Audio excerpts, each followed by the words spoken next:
ये सीरीज अभी नहीं आई है। इसकी कहानी तुम्हें बहुत ही ज्यादा पसंद आएगी क्योंकि हमारा मेन कैरेक्टर वोंग कहानी की शुरुआत में अभी बहुत ही ज्यादा कमजोर है। वैसे वोंग का बस एक ही ड्रीम है कि उसकी एक गर्लफ्रेंड हो जो कि अभी तक पूरा नहीं हो पाया। लेकिन एक दिन अचानक से उसे पता चलता है कि जिस लड़की का उस पर क्रश था वो लड़की भी उसे पसंद करती है। वोंग तो ये जानकर बहुत खुश होता है, लेकिन इससे उस लड़की का दूसरा लवर मतलब कि जो दूसरा लड़का उस लड़की को पसंद करता है वो बिल्कुल भी खुश नहीं होता। वो लड़का एक गुंडा मवाली है, मतलब वो एक गैंग का लीडर है। इसी वजह से उसने वोंग को उठा लिया और वोंग को धमकाने की कोशिश की। वैसे तो वो भी कोई बड़ी प्रॉब्लम क्रिएट नहीं करना चाहता था, लेकिन बात जान पर आ चुकी थी। खैर अभी कहानी की शुरुआत में हमें वोंग और उसके दोस्तों को जेंगा नाम के एक गेम खेलते हुए दिखाया जाता है। अभी गेम के रूल्स ये थे कि जो भी हारेगा उसे एक डेयर पूरा करना होगा। जब बारी शिन याओ यानी कि उस लड़की पर आती है तो वो ट्रुथ चुनती है, इसका मतलब उसे एक सच बताना होगा। वो लोग उससे क्रश के बारे में पूछते हैं जिस पर वो वोंग का नाम लेती है क्योंकि उसे सच बोलना था। अब ये चीज सुनने के बाद किसी को भी यकीन नहीं हो रहा था, पर शिनाओ बताती कि उसका बचपन से ही वोंग पर क्रश था, जो जानकर वोंग की खुशी का ठिकाना नहीं था। वो 7वीं आसमान पर पहुंच चुका था, पर अगले ही पल वही लड़का जो शिनाओ को पसंद करता वो अपने कुछ दूसरे गुंडे दोस्तों के साथ वोंग को किडनैप कर लेता है। वोंग इन लोगों से पहले कभी नहीं मिला था, इसका मतलब ये वोंग की उनसे पहली मुलाकात थी। इसी वजह से वोंग ने उनमें से किसी को भी नहीं पहचाना था, पर जहाँ सामने खड़े लड़के ने अपना नाम संगजिन बताया तो वोंग उसे पहचान गया क्योंकि यही लड़का बहुत टाइम से शिनयाओ को छेड़ रहा है,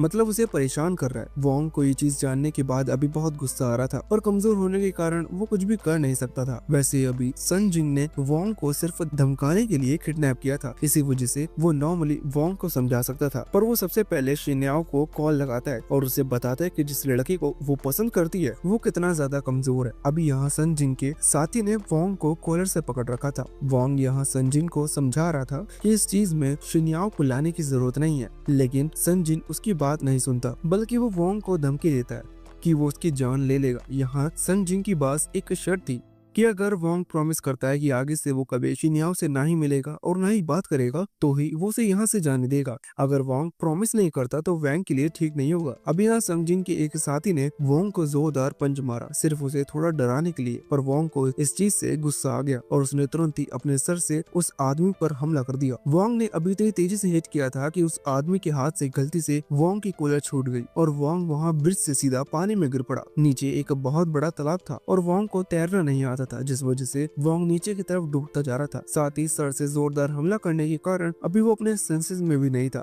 इधर संजिन तो ये देखकर बहुत ज्यादा डर जाता है क्योंकि अनजाने में ही सही उसने एक मर्डर कर दिया है। वहीं दूसरी तरफ वोंग जो कि अभी पानी में नीचे डूबता जा रहा है, उसे अपनी पुरानी मेमोरीज याद आ रही थी। ये वो समय था जब वोंग छोटा था, मतलब जूनियर स्कूल में था। तब वोंग के अच्छे खासे दोस्त थे, लेकिन तभी वोंग कमजोर था। आज भी कुछ लड़कों ने उसे बहुत बुरी तरह से पीटा, जिस कारण से जब वो वापस स्कूल से लौट रहा था तो 2 लड़कियां उसका मजाक उड़ाते हुए गुजरती हैं। वोंग को उनकी बात का बुरा लगता है। वोंग को इस चीज के लिए बुरा नहीं लगता कि उन्होंने वोंग का मजाक उड़ा, बल्कि वोंग दुखी है क्योंकि वो खुद कमजोर है। वो खुद इस चीज पर कुछ कर भी नहीं पा रहा। अभी वोंग वहीं बैठ जाता है क्योंकि आज वो अम्ब्रेला भी नहीं लाया था और बाहर बारिश हो रही थी। तभी वहाँ शिनयाओ आती है जो कि वोंग से कहती है कि वो उसे अपने अम्ब्रेला में ले जा सकती है, पर वोंग कहता है कि नहीं, वो बारिश रुकने का इंतजार कर लेगा। वोंग के चेहरे पर अभी उदासी थी, जो चीज शिनयाओ ने नोटिस कर ली थी। वैसे वोंग जब खड़ा होता है तो शिनयाओ देखती है कि उसके हाथ पर एक कट लगा हुआ है, मतलब वोंग के हाथ पर चोट लगी हुई थी। वो तुरंत ही अपने बैग से बैंडेज निकाल कर लगाती है। अभी जब वो ऐसा कर रही थी तो वोंग की नजर शिनयाओ के चेहरे पर पड़ती है और तभी से वोंग शिनयाओ को लाइक करने लगता है। ये वो सीन था जब इन दोनों की दोस्ती हुई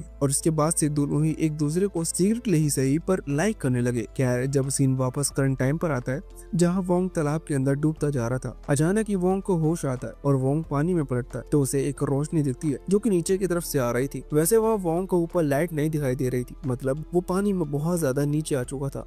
इसका मतलब लगभग वो मरने ही वाला है, लेकिन मरने से पहले वो जानना चाहता था कि आखिर वो रोशनी है क्या। इसी वजह से वो और पानी के नीचे चला गया जहाँ जमीन पर उसे एक क्यूब पड़ा हुआ दिखा। वोंग ने जैसे ही उस क्यूब को टच किया तो अचानक से एक अजीब सी एनर्जी वोंग की पूरी बॉडी में ट्रांसफर होने लगी, जिसके बाद वोंग एक क्यूब में टेलीपोर्ट हो चुका था। वो खाली जगह थी, साथ ही वोंग के सामने एक स्क्रीन थी जो कि वोंग को बता रही थी कि वोंग को सिस्टम की पावर मिली है। मतलब वोंग ने किसी तरह का कोई खास सिस्टम अनलॉक कर लिया है। वोंग को अभी कुछ समझ में नहीं आ रहा था, पर अचानक ही फिर से स्क्रीन शो हुई जिस पर लिखा हुआ था कि वोंग एक लिमिट तक टेलीपोर्ट कर सकता है। ये चीज नॉर्मल वर्ल्ड में पॉसिबल नहीं है। इसी वजह से वोंग को यकीन नहीं हुआ, पर अचानक से वो टेलीपोर्ट होकर उसी लेक के करीबन 15 मीटर ऊपर आ गया। वोंग अभी हवा में था, इस वजह से एक पल के लिए उसे लगा कि वो जमीन पर गिर जाएगा, लेकिन ऐसा नहीं हुआ। वो हवा में ही फ्लोट कर रहा था। वो नोटिस करता है कि वो संग जिनवू और साथ ही उसके वो दोस्त अभी भी उसे तालाब के आसपास ढूंढ रहे हैं कि कहीं वोंग तैर कर ऊपर आ गए हो। साथ ही वो कोशिश कर रहे थे कि वो वोंग को वहाँ से निकाल पाए, क्योंकि संजिन नहीं चाहता वोंग मारा जाए, वरना उस पर मर्डर केस के चार्जेस लग सकते हैं। अभी संजिन को टेंशन में देखना ये तो नॉर्मल है, लेकिन वोंग हवा में इस चीज को लेकर वो कुछ ज्यादा ही हैरान था। पर अचानक ही फिर से वो टेलीपोर्ट हो गया। यहाँ संजिन ने भी ऊपर आसमान में किसी की आवाज सुनी थी, पर जब तक उसने ऊपर उठकर देखा तो वहाँ कोई नहीं था। दूसरी तरफ वोंग अभी टेलीपोर्ट होकर अपने स्कूल पहुंच चुका है। वो सीधा जाकर बेंच पर गिरता है और सोचने लगता है कि आखिर वो यहाँ आया कैसे। अब तक वोंग ये चीज समझ चुका था कि उसके पास सच में टेलीपोर्टेशन की पावर आ चुकी है। साथ ही उसे अपने सर में एक आवाज सुनाई दे रही है जो कि उसे इंस्ट्रक्शन दे रही है। वोंग कहता है कि आखिर तुम कौन हो और मेरे सर में कैसे घुसे, पर वो आवाज वोंग को बताती कि उसके सर से नहीं बल्कि उसकी पूरी बॉडी में है। वोंग कहने लगता है कि तुरंत ही मेरी बॉडी से निकल जाओ, और इतने में ही वो आवाज बताती कि कोई इस जगह पर आ रहा है। असल में वो उस वॉचमैन की बात कर रही थी। वैसे अभी वो वॉचमैन जब बाहर उसी सेम क्लासरूम में दरवाजा खोलता है तो उसे वहाँ कोई दिखाई नहीं देता, बस जमीन पर थोड़ा पानी पड़ा हुआ था। असल में वो सिस्टम वोंग को टेलीपोर्ट कर उसके कमरे में ले आया था, जहाँ आने के बाद वोंग सबसे पहले शिनाओ को कॉल करता है, जिससे कि वो उसे ये बता पाए कि वो पूरी तरह से ठीक है। शिनाओ ने कॉल उठाते ही अपने क्वेश्चन शुरू कर दिए कि तुम ठीक हो या नहीं, जिस पर वोंग ने जवाब दिया कि वो पूरी तरह से ठीक है। पर शिनाओ कहने लगी कि तुमने क्या सोचा, क्या हमें संगजिन की कंप्लेंट पुलिस में करनी चाहिए, पर वोंग अभी के लिए मना कर देता है, क्योंकि संगजिन तो पहले ही वोंग की बॉडी ढूंढते हुए बहुत परेशान है, इसलिए उसे थोड़ा परेशान ही रहने देना चाहिए। और दूसरी चीज ये भी सोचने वाली है कि जब शिन्याओ ने वोंग को पानी में डूबते हुए देखा तब आखिर उसने पुलिस को कॉल क्यों नहीं की। खैर ये बात जरूरी नहीं है। अभी के लिए वोंग शिन्याओ को चिंता न करने का कहकर फोन काट देता है और अपने बेड पर लेट जाता है, क्योंकि वो भी बहुत थक चुका है। उसने आज बहुत सारी चीजें देख ली जो कि बिल्कुल भी नेचुरल नहीं है। वैसे अभी सोने के बाद जब वो फिर से जागा तो उसने सिस्टम से उसे टेलीपोर्टेशन पावर के बारे में पूछा। सिस्टम बताता है कि ये चीज उसकी एनर्जी से काम करती है, मतलब वोंग के पास जो एनर्जी है वो उस एनर्जी से ही टेलीपोर्ट हुआ है। इसमें सिस्टम का हाथ नहीं है। वोंग ने बस सिस्टम से वो टेक्निक सीखी है जिससे टेलीपोर्ट हुआ जा सकता है। हालांकि वोंग को अभी तक पूरी तरह से ये चीज नहीं पता, इसलिए सिस्टम उसे सजेशन देता है कि वोंग को पहले थोड़ी प्रैक्टिस करनी चाहिए। वोंग ने बात को समझा और प्रैक्टिस करना शुरू कर दी। वोंग टेलीपोर्ट होते हुए एक बिल्डिंग पर आता है, लेकिन वो महसूस करता है कि वो बहुत ही ज्यादा थक चुका है। सिस्टम बताता है कि ये चीज वो पहले ही समझ चुका था कि ये वोंग की एनर्जी से वर्क करती है, मतलब अगर वोंग ज्यादा बार टेलीपोर्ट करेगा तो इससे वोंग की एनर्जी पूरी तरह से ड्रेन हो जाएगी, और जब तक वो फिर से एनर्जी रिकवर नहीं कर लेता तब तक वो फिर से पावर का इस्तेमाल नहीं कर सकता। खैर अभी तक वोंग को सिर्फ टेलीपोर्टेशन की पावर का पता था, लेकिन सिस्टम उसे एक दूसरी पावर के बारे में भी समझाता है। वो उसे अपने उसी क्यूब में लेकर आता है, जहाँ आने के बाद सिस्टम वोंग से कहता है कि वोंग अगर अपनी आंख बंद कर ध्यान लगाए तो वो कुछ रेडियस तक हर चीज देख सकता है, वो भी बिना वहाँ पहुँचे। वोंग जैसी ऐसा करता है तो उसे तो अपने अपार्टमेंट के दूसरे कमरे में जाग पा रहा था, वो बिल्कुल सीसीटीवी कैमरा की तरह। खैर इस चीज में भी वोंग की एनर्जी कंज्यूम हो रही थी, और जब वोंग बार बार कमरों को चेंज कर रहा था जब तक उसे एक फाइनल अच्छा कमरा नहीं मिल गया लंबे समय तक देखने के लिए, तो इस चीज से उसकी लगभग सारी एनर्जी खत्म हो गई और वो वहीं उसी क्यूब के अंदर बेहोश होकर गिर गया। वैसे भी सिस्टम भी वोंग की तारीफ कर रहा था, क्योंकि नॉर्मल वोंग ने एक ह्यूमन होते हुए भी इस पावर को बहुत लंबे समय तक इस्तेमाल कर लिया, लेकिन वोंग की बॉडी अभी इस काबिल नहीं है कि वो ज्यादा एनर्जी स्टोर कर पाए। इसी कारण से वोंग बेहोश हो गया। कुछ समय बाद वोंग को जब होश आता है तो उसे सिस्टम की आवाज सुनाई दी। वो तुरंत ही चौंक कर खड़ा हो जाता है और सोचने लगता है कि क्या ये एक सपना था, और वहीं उसकी तकिए के पास वो क्यूब पड़ा हुआ था और अब वो आवाज उस क्यूब के पास से आ रही थी। वोंग पूछता है कि आखिर तुम्हारी आवाज बदल कैसे गई, पर वो क्यूब उसे समझाता है कि ऐसा इस वजह से है क्योंकि जब तक वोंग के पास वो सिस्टम की पावर है, मतलब जब तक वो आवाज वोंग अपनी बॉडी से सुनाई दे रही है तब तक वो आवाज वोंग की बॉडी की एनर्जी को कंज्यूम करेगी। वोंग को कोई चीज समझने के लिए अगर इस चीज को आसान भाषा में समझे तो अगर वोंग को वो आवाज अपनी ही बॉडी के अंदर रखनी है या फिर सिस्टम को अपनी ही बॉडी के अंदर रखना है तो उसे सिस्टम को एनर्जी प्रोवाइड करनी होगी। अभी सिस्टम नहीं चाहता कि वो वोंग की बॉडी से एनर्जी खींचता रहे और इस चीज में वोंग की जान चली जाए, वरना उसका सारा प्लान खराब हो जाएगा। ये चीज सुनकर वोंग पूछने लगता है कि किस तरह का प्लान, और आखिर तुमने मुझ जैसे कमजोर लड़के को क्यों चुना अपना मास्टर बनाने के लिए। सिस्टम बताता है कि उसका एक ही ड्रीम है और वो है इस पूरी दुनिया पर राज करना, और वैसे भी वोंग उस क्यों की बातों से बहुत ज्यादा हैरान है। इस वजह से वो इंटरनेट पर उस क्यूब के बारे में सर्च करता है, लेकिन वहाँ कोई भी इंडियन इस चीज का ट्यूटोरियल देने के लिए मौजूद नहीं था। ये चीज पहली बार हुई थी। वोंग सोचता है कि उसे खुद से ही इस क्यूब के बारे में डिटेल निकालनी होगी, लेकिन जब वो सोच रहा था तभी उसे शिन्याओ का मैसेज आता है जिसमें लिखा हुआ था कि कल क्या तुम मेरे साथ डिनर पर चलोगे। अब वोंग इस चीज के लिए मना तो नहीं कर सकता, लेकिन इस ऑफर के साथ साथ उसे संग जिन का चेहरा भी याद आ गया जो कि उसकी बहुत बुरी हालत करेगा। अब संग जिन को याद करते हुए वोंग का गुस्सा आ रहा, वोंग उसे बदला लेना चाहता है, लेकिन इस चीज के लिए वोंग को ताकत की जरूरत है। वो तुरंत ही सिस्टम से पूछता है कि क्या ऐसा कोई फंक्शन है जिससे मेरी स्ट्रेंथ इंक्रीज हो सके। सिस्टम बताता है कि ये चीज आसान है, तुम्हें बस कुछ जेम्स की जरूरत है जिससे तुम अपने सिस्टम को अपग्रेड कर सकते हो और इससे तुम्हें कुछ और एबिलिटीज और पावर्स मिलेगी। अभी वोंग को नहीं पता कि ये जेम्स किस तरह के होते हैं, पर सिस्टम बताता है कि ये नॉर्मल रॉक भी हो सकते हैं। वोंग को ये सुनकर याद आता है कि उसके शेल्फ में एक स्टोन रखा हुआ है, साथ ही उसकी मदर की एक अंगूठी है जिस पर एक हीरा लगा हुआ है जो कि एज अ मैजिक क्रिस्टल, मतलब सिस्टम ने बताया कि जेम्स की तरह काम कर सकते हैं। हालांकि वोंग इतना भी ज्यादा अमीर नहीं है कि वो हीरे लेकर आए और अपनी पावर को बढ़ाए, इस वजह से वो कोई दूसरा तरीका पूछता है। सिस्टम बताता है कि मैंने पहले समझाया कि तुम्हारी पावर को बढ़ाने के लिए जेम्स की जरूरत है जो कि नॉर्मल कहीं भी हो सकते हैं, तुम्हें बस उन्हें ढूंढना होगा। अब वोंग के लिए ये पहली बार है, इसलिए वोंग फिर से सिस्टम की हेल्प मांगता है और कहता है कि तुम ही बताओ कि मैं उन्हें कैसे ढूंढूं। तो सिस्टम अपनी पावर से पता लगाता है और कहता है कि तुम्हारे गार्डन में तुम्हें एक स्टोन मिल सकता है। वोंग ने तुरंत ही एक शॉवल उठाई क्योंकि वोंग को लगा जरूर इस तरह का कीमती स्टोन जमीन के बहुत नीचे होगा, और टेलीपोर्ट होकर अपने गार्डन में पहुंच गया जहाँ उसे कोई भी स्टोन खास नहीं दिख रहा था। सिस्टम कहता है कि तुम बेवकूफ हो, तुम अपनी स्पेशल आई की मदद से भी पता लगा सकते हो कि वो स्टोन कहाँ है। वोंग तुरंत ही अपनी आंख बंद करता है और अपनी पावर से पता लगाने की कोशिश करता है। वोंग को अचानक ही एक पेड़ के पास एक लाइट ग्लो करती हुई दिखाई दी। वोंग वहां पहुंचता है और वहां से एक स्टोन उठाता है जो कि बिल्कुल नॉर्मल सा स्टोन था जो कि कहीं पर भी पड़ा मिल सकता है। अभी वोंग को शक था कि सच में उसकी पावर बढ़ेगी या सिस्टम उसके साथ मजाक कर रहा है, और सिस्टम कहता है कि ये चीज खुद ट्राई करके देख सकते हो। सिस्टम इंस्ट्रक्शन देता है कि वोंग को फिर से उस क्यूब के अंदर जाना है और उस स्टोन को वहीं क्यूब की दीवार के पास टच करना है। वोंग ने जब ऐसा किया तो उस दीवार ने अचानक ही अपने पास उस क्यूब को ऑब्जॉर्व कर लिया और वोंग के पास कुछ पावर आने लगी। सिस्टम उसे इन्फॉर्म करता है कि वोंग की जो पावर है वो लगभग डबल हो चुकी है और उसकी जो दूसरी एबिलिटी है उनमें करीबन 1 पॉइंट प्लस कर दिए हैं, मतलब वोंग की पावर थोड़ी बड़ी है। ऐसा नहीं कहा जा सकता कि वो पहले से दुगना ताकतवर हो गया, पर फिर भी अब वो पहले से ज्यादा अच्छा महसूस कर रहा है। सिस्टम ने ये चीज क्लियर कर दी थी कि इस तरह के स्टोन वोंग को पूरी सिटी में कहीं भी मिल जाएंगे और जितने ज्यादा स्ट्रॉन्ग वोंग ढूंढता है उतनी ज्यादा वोंग अपनी पावर बढ़ा सकता है। वोंग सुनकर खुश हो गया। अब सीन सीधा अगले दिन सुबह पर आता है जहाँ वोंग अलार्म की आवाज सुनकर जाग चुका था। वोंग को अभी नींद नहीं आ रही थी क्योंकि जैसे उसे पता चला कि वो स्टोन्स की मदद से अपनी पावर को बढ़ा सकता है तो उसने लगभग पूरी रात स्टोन हंटिंग की और अपनी पावर को अच्छा खासा इंक्रीज कर लिया। अभी वक्त का स्कूल जाने का, इसलिए वोंग स्कूल पहुंच गया जहाँ जब वो क्लास में बैठा हुआ था तभी शिन्याओ उसके पास आई और वो कहने लगी कि क्या तुम रात के उस इंसिडेंट की एक्सप्लेनेशन मुझे दे सकते हो। अभी वहाँ वोंग के दोस्त भी बैठे हुए थे जिन्हें बस इतना पता है कि शिन्याओ और वोंग एक दूसरे को लाइक करते हैं, लेकिन उन्हें रात के उस इंसिडेंट के बारे में कुछ भी नहीं पता, इसलिए रात के एक्सप्लेनेशन वाली बात सुनकर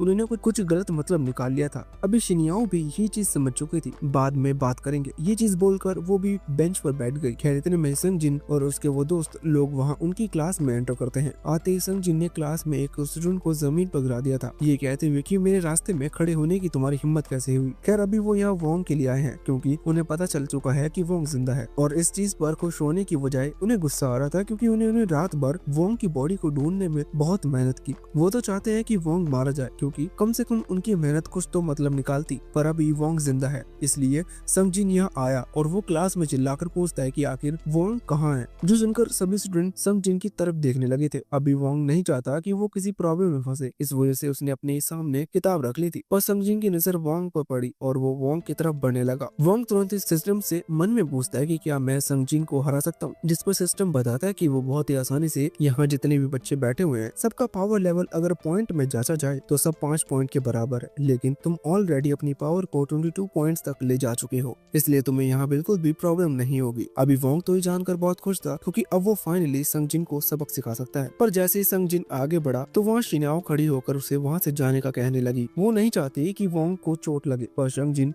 उसे बदतमीजी से बात करने लगता है, जो देखकर वोंग भी खड़ा होकर होकर वहाँ सामने आता है। वो शिनाओ से कहता है कि उसे चिंता करने की जरूरत नहीं, यहाँ सब कुछ वो हैंडल कर लेगा। हालांकि इतने में ही संग जिन वोंग की तरफ हाथ बढ़ाता है उसकी कॉलर पकड़ने के लिए, लेकिन वोंग ने उसका हाथ पकड़ लिया था। अभी वोंग की जो ग्रिप थी उसकी स्ट्रेंथ देखकर संग जिन बहुत ही ज्यादा हैरान था, क्योंकि वोंग बहुत ज्यादा स्ट्रॉन्ग हो चुका है। संग जिन सोच रहा था कि आखिर एक दिन में वोंग ने इतना कितना प्रोटीन बचा लिया कि उसकी स्ट्रेंथ इतनी बढ़ गई। अभी संग जिन के लिए भी एक पल सिचुएशन चेंज हो चुकी थी। वो सोच रहा था कि सच में वोंग से लड़ना सही फैसला है या नहीं, पर इतने में ही टीचर वहाँ आ गए जिन्होंने संग जिन और उसके दोस्तों को वहां से जाने को कहा। अभी टीचर के सामने संग जिन के टीचर प्रॉब्लम क्रिएट नहीं कर सकता, वरना सच में बड़ी प्रॉब्लम क्रिएट हो जाएगी। इसलिए वो यहाँ वोंग के कान में कहता है कि अगर तुम नहीं चाहते हो कि सिन्याओ को चोट पहुंचे तो अभी के अभी स्कूल के पीछे वाले बास्केटबॉल कोर्ट में आकर मुझसे मिलो। इतना कहकर वो वहाँ से चला गया था। अभी शिनाओ पूछ रही थी कि आखिर उसने क्या कहा, लेकिन वोंग कहता है कि कुछ नहीं, उसने कोई काम की बात नहीं की। और फिर वोंग बहाना बनाने लगा कि उसका सर दुख रहा है इसलिए उसे वापस जाना होगा। अभी ऐसा बहाना बनाकर वोंग सीधा उस बास्केटबॉल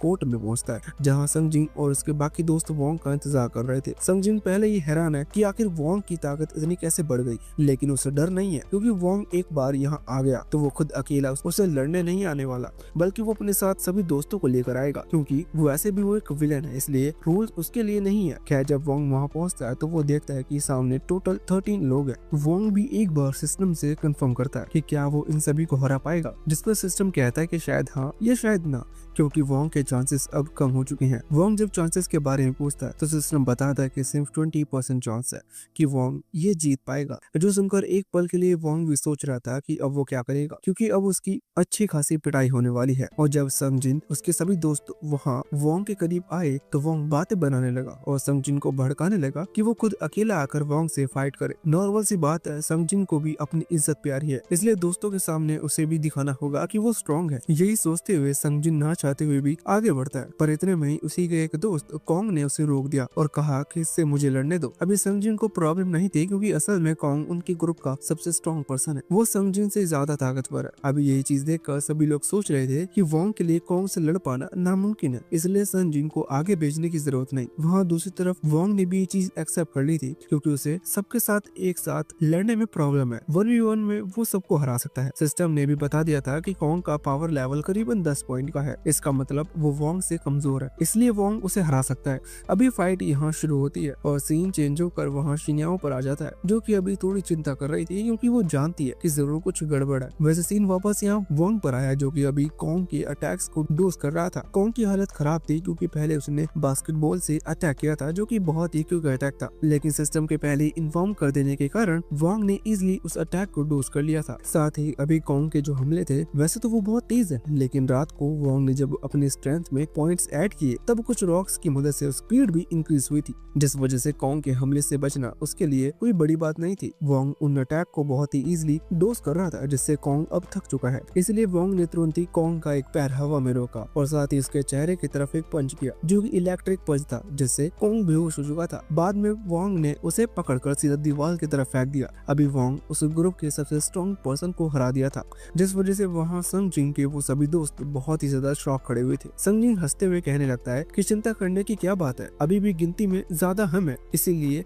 इस लड़के को अच्छा सबक सिखा सकते हैं। अभी वोंग भी समझ चुका था कि अब ये लोग साथ में मिलकर हमला करेंगे। वो सिस्टम से पूछता है कि क्या कोंग को हराने के बाद उसके जीतने के चांसेस बढ़े हैं, तो सिस्टम बताता है कि सिर्फ 10%, मतलब अब सिर्फ 30% चांस है कि वोंग इस फाइट को जीतेगा। लेकिन वोंग यहाँ से भाग नहीं सकता, इसी वजह से वो लड़ने के लिए तैयार था। वहाँ संग जिन और उसके दोस्त जब हमला कर रहे थे तो वोंग अभी सिर्फ उनके अटैक को डोज कर रहा था या फिर टैकल कर रहा था। वैसे नॉर्मल सी बात थी, अभी 12 लोग एक साथ अटैक कर रहे हैं, इस वजह से किसी को तो हमला लगता ही। यहाँ एक लड़का पीछे से आकर वोंग को लात मारता है जो कि वोंग को हिट कर जाती है। उस किक को वोंग ने थोड़ा सीरियसली ले लिया था, जिस वजह से वोंग तुरंत ही सीधे जाकर उस लड़की के फैमिली ज्वेल्स पर हमला करता है और उसे सीधा संग जिन के सामने गिरा देता है। इसे संग जिन और ज्यादा घबरा चुका था, पर फिर वो तुरंत ही अपने सभी दोस्तों को वोंग को घेरने का ऑर्डर देता है। अभी भले ही वोंग पहले कभी इस तरह की फाइट में ना पड़ा हो, लेकिन इतनी नॉलेज उसे भी है कि इस चीज की इस तरह के सिचुएशन में थोड़ा दिमाग से काम लेना चाहिए। इसी कारण से वो तुरंत ही वहाँ से दूर भागता है और फिर सीढ़ियों के थ्रू जंप कर वापस से बीच में छलांग लगाता है और उन्हीं में से एक लड़के को दबोच लेता है, जिससे वो एक एक कर उन्हें नॉकआउट कर सके। और यहाँ वोंग ने जिस लड़के को पकड़ा था वो वोंग की पकड़ से छूटकर वोंग को ही लात मारते हुए नीचे गिरा देता है। पर वोंग फिर से खड़ा हो चुका था और लड़ने लगा था। इतने में ही पीछे से एक लड़का फिर से आकर वोंग को क्विक करने की कोशिश करता है, पर इस पर वोंग ने उसके अटैक को नोटिस कर लिया था। इस वजह से वोंग तुरंत ही उसके पैर को पकड़कर उसे घुमाते हुए सीधा संग जिन के चेहरे पर फेंकता है। अभी संग जिन बहुत ही ज्यादा डरा गया था क्योंकि वो वोंग की स्ट्रेंथ को देख चुका है। वहाँ वोंग जिसकी लगभग पूरी पावर खत्म हो चुकी है, वो अभी संग जिन की तरफ बढ़ रहा था। सिस्टम वोंग को वार्निंग देता है कि उसके पास अब बिल्कुल भी पावर नहीं है। इसका मतलब अगर वो लड़ने की कोशिश करेगा तो अपने आप ही बेहोश हो जाएगा और फिर सिस्टम भी उसे टेलीपोर्ट कर मदद नहीं कर पाएगा। लेकिन वोंग इतनी आसानी से संग जिन को नहीं जाने दे सकता, इसलिए वोंग को किसी भी तरह से संग जिन के मन में अपना डर बिठाना होगा जिससे संग जिन बाद में शिन्याओ को परेशान न करे। वैसे अभी वोंग के लुक्स भी काफी थे संग जिन को डराने के लिए, पर इतने में ही वहाँ सिटी गैंग के लीडर और उसके कुछ दोस्त की एंट्री होती है, जो कि आते ही संग जिन से कहते हैं कि तुम्हें नॉर्थ सिटी गैंग का लीडर होने का कोई हक नहीं है क्योंकि तुम एक अकेले लड़के से पिट गए। वोंग ये चीज समझ चुका था कि नॉर्थ और साउथ की आपस में नहीं बनती, इसी वजह से वो पहले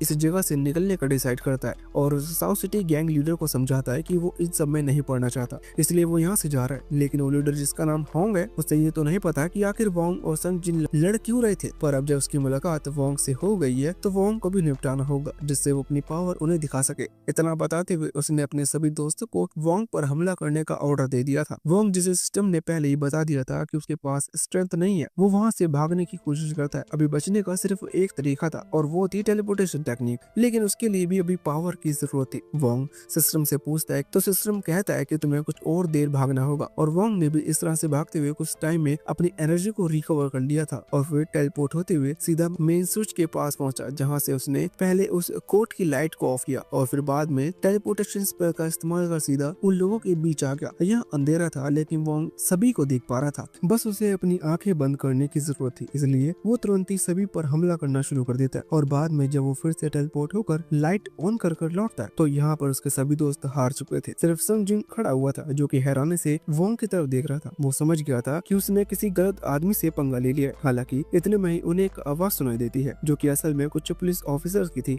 जिन्हें शिन्याओ ने बुलाया था क्योंकि उसे वोंग की चिंता हो रही थी। वैसे अभी जो कोर्ट का दरवाजा है वो अंदर से लॉक है, इसी वजह से वो ऑफिसर उस दरवाजे को तोड़ने का डिसाइड करते हैं। वैसे अंदर वोंग ने भी आवाजें सुन ली थी, उसे जल्द से जल्द कोई प्लान बनाना होगा जिससे कि वो पुलिस के लफड़े में ना पड़े। अभी जब वो आसपास देखता है तो उसे संग जिन दिखाई देता है जो कि चुपचाप वहाँ से भागने की कोशिश कर रहा था, पर वोंग तुरंत ही टेलीपोर्ट होकर यहाँ उसके सामने आ जाता है। संग जिन वोंग को अपने सामने देखकर तुरंत ही माफी मांगने लगा था, पर वोंग कहता है कि मैं तुम्हें माफ कर दूंगा लेकिन सिर्फ एक ही शर्त पर। अभी वो शर्त तो हमें नहीं बताई जाती, पर वहाँ सामने जब पुलिस ऑफिसर ने दरवाजा तोड़ा तो उनके सामने संग जिन खड़ा हुआ था जो कि वोंग को पंच मारने ही वाला था, लेकिन वो सही समय पर पहुंच गए। यहाँ अगले सीन में हम देखते हैं कि वोंग हॉस्पिटल में है जहाँ शिन्याओ उसके घाव को पहुंच रही है, मतलब जो थोड़ी बहुत चोट उसे आई थी उन चोटों को। अभी वोंग बच चुका है क्योंकि तब उसने पुलिस ऑफिसर को बताया कि वो गलती से नॉर्थ गैंग और साउथ गैंग की लड़ाई में पड़ गया, उसका उन दोनों से कोई लेना देना नहीं है, इसलिए पुलिस वालों ने भी उसे जाने दिया। वैसे तब वोंग ने संग जिन से ये प्रॉमिस भी करवा लिया था कि अब से कभी शिन्याओ को परेशान नहीं करेगा। तब संग जिन डरा भी हुआ था, इसलिए उसने तुरंत ही प्रॉमिस कर दिया। वैसे अब वापस घर लौटकर जब वोंग आराम से लेटा हुआ था तब वो सोच रहा था कि भले ही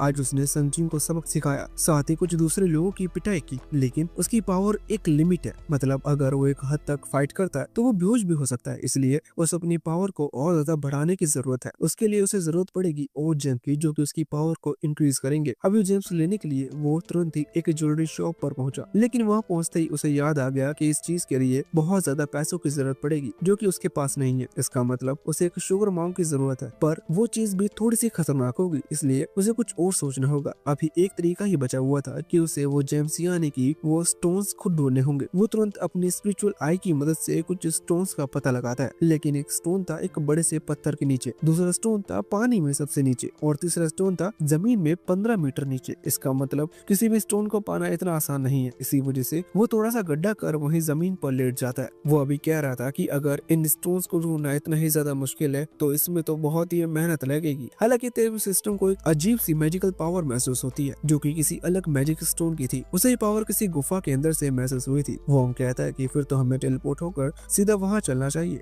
पर सिस्टम बताता है कि वो जगह एयर के कांटेक्ट में नहीं है, मतलब जहाँ पर वोंग खड़ा हुआ है वो जगह उस जमीन के नीचे है, इसलिए अगर वोंग को वहाँ पहुँचना है तो करीबन 1 सेंटीमीटर पतला एक होल करना होगा, तभी सिस्टम उसे उस जगह तक टेलीपोर्ट कर पाएगा। अभी वोंग को नहीं पता कि वो जगह कितना नीचे है, इस वजह से वोंग इतनी मेहनत नहीं करने वाला। वो तुरंत ही थोड़ा दिमाग लगाता है और सीधा उस लेक के पास पहुंच जाता है, क्योंकि लेक गहरी है, इसका मतलब जरूर वो उस गुफा से कनेक्ट होगी। वहाँ पहुंचकर वोंग थोड़ी छानबीन निकल कर किसी तरह से उस गुफा में पहुंच जाता है। ना जाने क्यों पर गुफा बहुत ही ज्यादा स्लिपरी थी, वो मेंढक वगैरह भी थे। खैर वोंग चुपचाप वहाँ से आगे बढ़ता है और सिस्टम के थ्रू उस स्टोन का पता लगाता है। अभी वोंग के सामने एक बड़ी सी दीवार थी जहाँ से सिस्टम को भी एनर्जी महसूस हुई थी, पर वोंग सोचता है कि ये तो दीवार है, यहाँ उसे मैजिक स्टोन कैसे मिलेगी। ये सोचकर वोंग उस दीवार को पंच मारता है, क्योंकि यहाँ तक आने का कोई फायदा नहीं हुआ, और चुपचाप उस जगह पर बैठ जाता है। और इतने में ही वोंग के चेहरे से हवा आकर टकराती है। इसका मतलब इस गुफा में कहीं न कहीं एक होल है जहाँ से हवा एंटर कर पा रही है। अभी कुछ देर में उस होल का पता लगाने के बाद वोंग फिर से टेलीपोर्ट होकर एक नए सेक्शन में आ जाता है,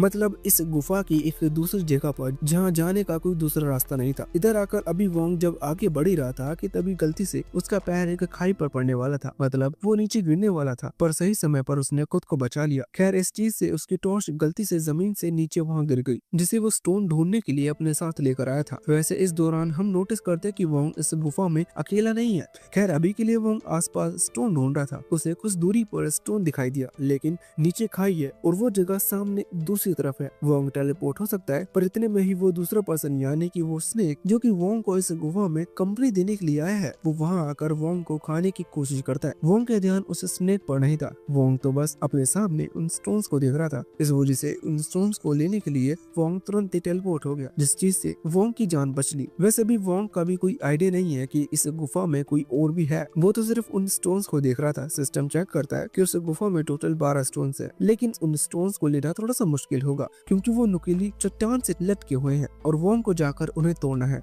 और उन तक पहुंचने में भी वोंग को प्रॉब्लम होगी, क्योंकि वहाँ बहुत छोटे प्लेटफॉर्म है जिन पर वोंग टेलीपोर्ट हो सकता था, लेकिन बैलेंस नहीं बन पाएगा। अभी इस चीज को ध्यान में रखते हुए वोंग पहले थोड़ा सोचता है और फिर बहुत ही संभल कर टेलीपोर्ट होना शुरू करता है। अभी ये चीज भी क्लियर थी कि वोंग के पास जितनी एनर्जी है उसमें वो लिमिटेड टाइम टेलीपोर्ट कर सकता है। इसी वजह से एक बार टेलीपोर्ट करने के बाद वोंग को थोड़ा इंतजार करना पड़ेगा दूसरे प्लेटफॉर्म तक पहुंचने के लिए। अभी सबसे पहले टेलीपोर्ट होकर वोंग ने पहले स्टोन ब्रेक करते हुए अपने पास रख लिया था, जिसे पाकर वोंग की खुशी का ठिकाना नहीं था। वैसे अब वो दूसरे स्टोन के पास आता है तो उसे पता चलता है कि ये चीज थोड़ी और ज्यादा मुश्किल होगी, क्योंकि स्टोन उस क्लिफ से थोड़ा ज्यादा दूरी पर है। खैर फिर भी किसी तरह से वोंग वहां तक पहुंचकर उस स्टोन को तोड़ने की कोशिश करता है, पर गलती से वो स्टोन नीचे गिर जाता है। वोंग उसे जाने नहीं दे सकता, इसी वजह से वोंग ने भी छलांग लगा दी। अभी इस बीच वोंग अपने स्पिरिचुअल आई की मदद से उस स्टोन की लोकेशन का पता लगाने की कोशिश कर रहा था। फाइनली उसे वो जाइंट स्नेक भी नोटिस होता है, जिसे देखकर वोंग डर चुका था। वो जाइंट स्नेक अभी वोंग पर हमला कर रहा था, लेकिन इस चीज के चलते वोंग उसे खाई की तरफ गिर पड़ा जहाँ नीचे पानी है। वोंग का वो स्टोन भी वहीं पानी में गिरा। अभी स्नेक भी ये चीज देखकर तुरंत ही वह खाई में जंप कर देता है। वोंग को तो उस रस्सी ने बचा लिया था जिसे वोंग ने अपनी कमर पर बांध रखा था, क्योंकि वो रस्सी ऊपर एक दूसरे स्टोन से बंधी हुई है, पर अचानक से वजन बढ़ने के कारण वो रस्सी भी टूट चुकी थी और वोंग भी सीधा जाकर पानी में गिरा। अभी प्रॉब्लम डबल हो चुकी थी, क्योंकि वो पानी में डूब रहा है और साथ ही पानी में स्नेक भी है। अभी बड़ी प्रॉब्लम वो स्नेक है, क्योंकि वो स्नेक खुद भी पानी से बाहर निकलने के बजाय वोंग को खाने की कोशिश कर रहा था। वोंग उसे देखते ही अपनी शॉवल से उस पर हमला करता है, लेकिन इसका कोई फायदा नहीं था, पर स्नेक ने वोंग को पकड़ लिया था और अब वो अपनी बॉडी के थ्रू उसे कंप्रेस करने लगा था। अब वोंग के पास बचने का सिर्फ एक ही रास्ता था, इसलिए वो तुरंत ही सिस्टम को ऑर्डर देता है कि वो तुरंत ही वोंग को उस क्यूब डायमेंशन में टेलीपोर्ट कर दे। और सिस्टम बताता है कि अभी उस स्नेक ने वोंग को बहुत ही टाइटली पकड़ रखा है, इसलिए सिस्टम ऐसा नहीं कर सकता। ये चीज जानकर वोंग तुरंत ही उस शॉवल को जोर से उस स्नेक की बॉडी पर मारता है, जिससे स्नेक को चोट लगती है और वो तुरंत ही वोंग को छोड़ देता है। इतना टाइम काफी था सिस्टम को टेलीपोर्ट करने के लिए। वैसे तो वोंग बेहोश हो चुका था, पर सिस्टम ने खुद ब खुद वोंग को टेलीपोर्ट कर दिया और सीधा वोंग उसे क्यूब डायमेंशन में ले आया। अभी कुछ देर में वोंग को होश आ चुका था। वोंग देखता है कि उसके पास टोटल 11 पॉइंट्स हैं। असल में मुझसे गलती हुई, जब पहले स्टोन को दिखाया तो उसके बाद सीधा 12th स्टोन पर सीन शिफ्ट हुआ था। मुझे लगा का वो सेकंड स्टोन है, लेकिन फिर भी अभी वोंग के पास टोटल 11 स्टोन है जिसे वो अपनी पावर बढ़ाने के लिए इस्तेमाल कर सकता है। इससे वोंग की पावर बहुत ज्यादा बढ़ जाएगी क्योंकि ये स्टोन बहुत ज्यादा एनर्जी वाले हैं।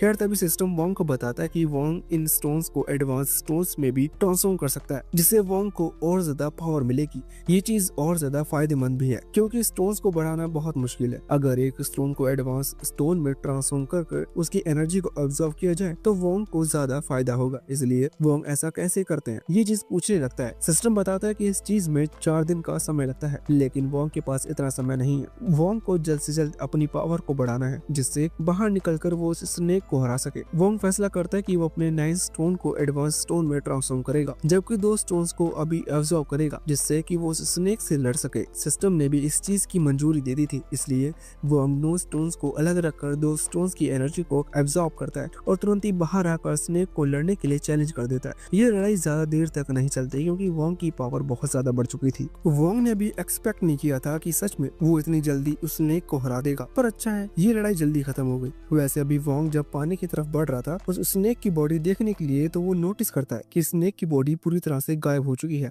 और वहाँ एक मैजिक क्रिस्टल है। इस मैजिक क्रिस्टल का शेप बहुत ज्यादा अलग था, लेकिन ये बाकी सबसे ज्यादा अच्छा लग रहा था, इसीलिए वोंग समझ चुका था कि इस स्टोन का क्या करना है। खैर अभी के लिए वहाँ से सीन चेंज होकर होंग और संगजिन पर आता है, जो वैसे तो पहले दुश्मन थे लेकिन दोनों को ही एक ही बंदे ने हराया है। इस वजह से थोड़ी थोड़ी दोस्ती हो चुकी है।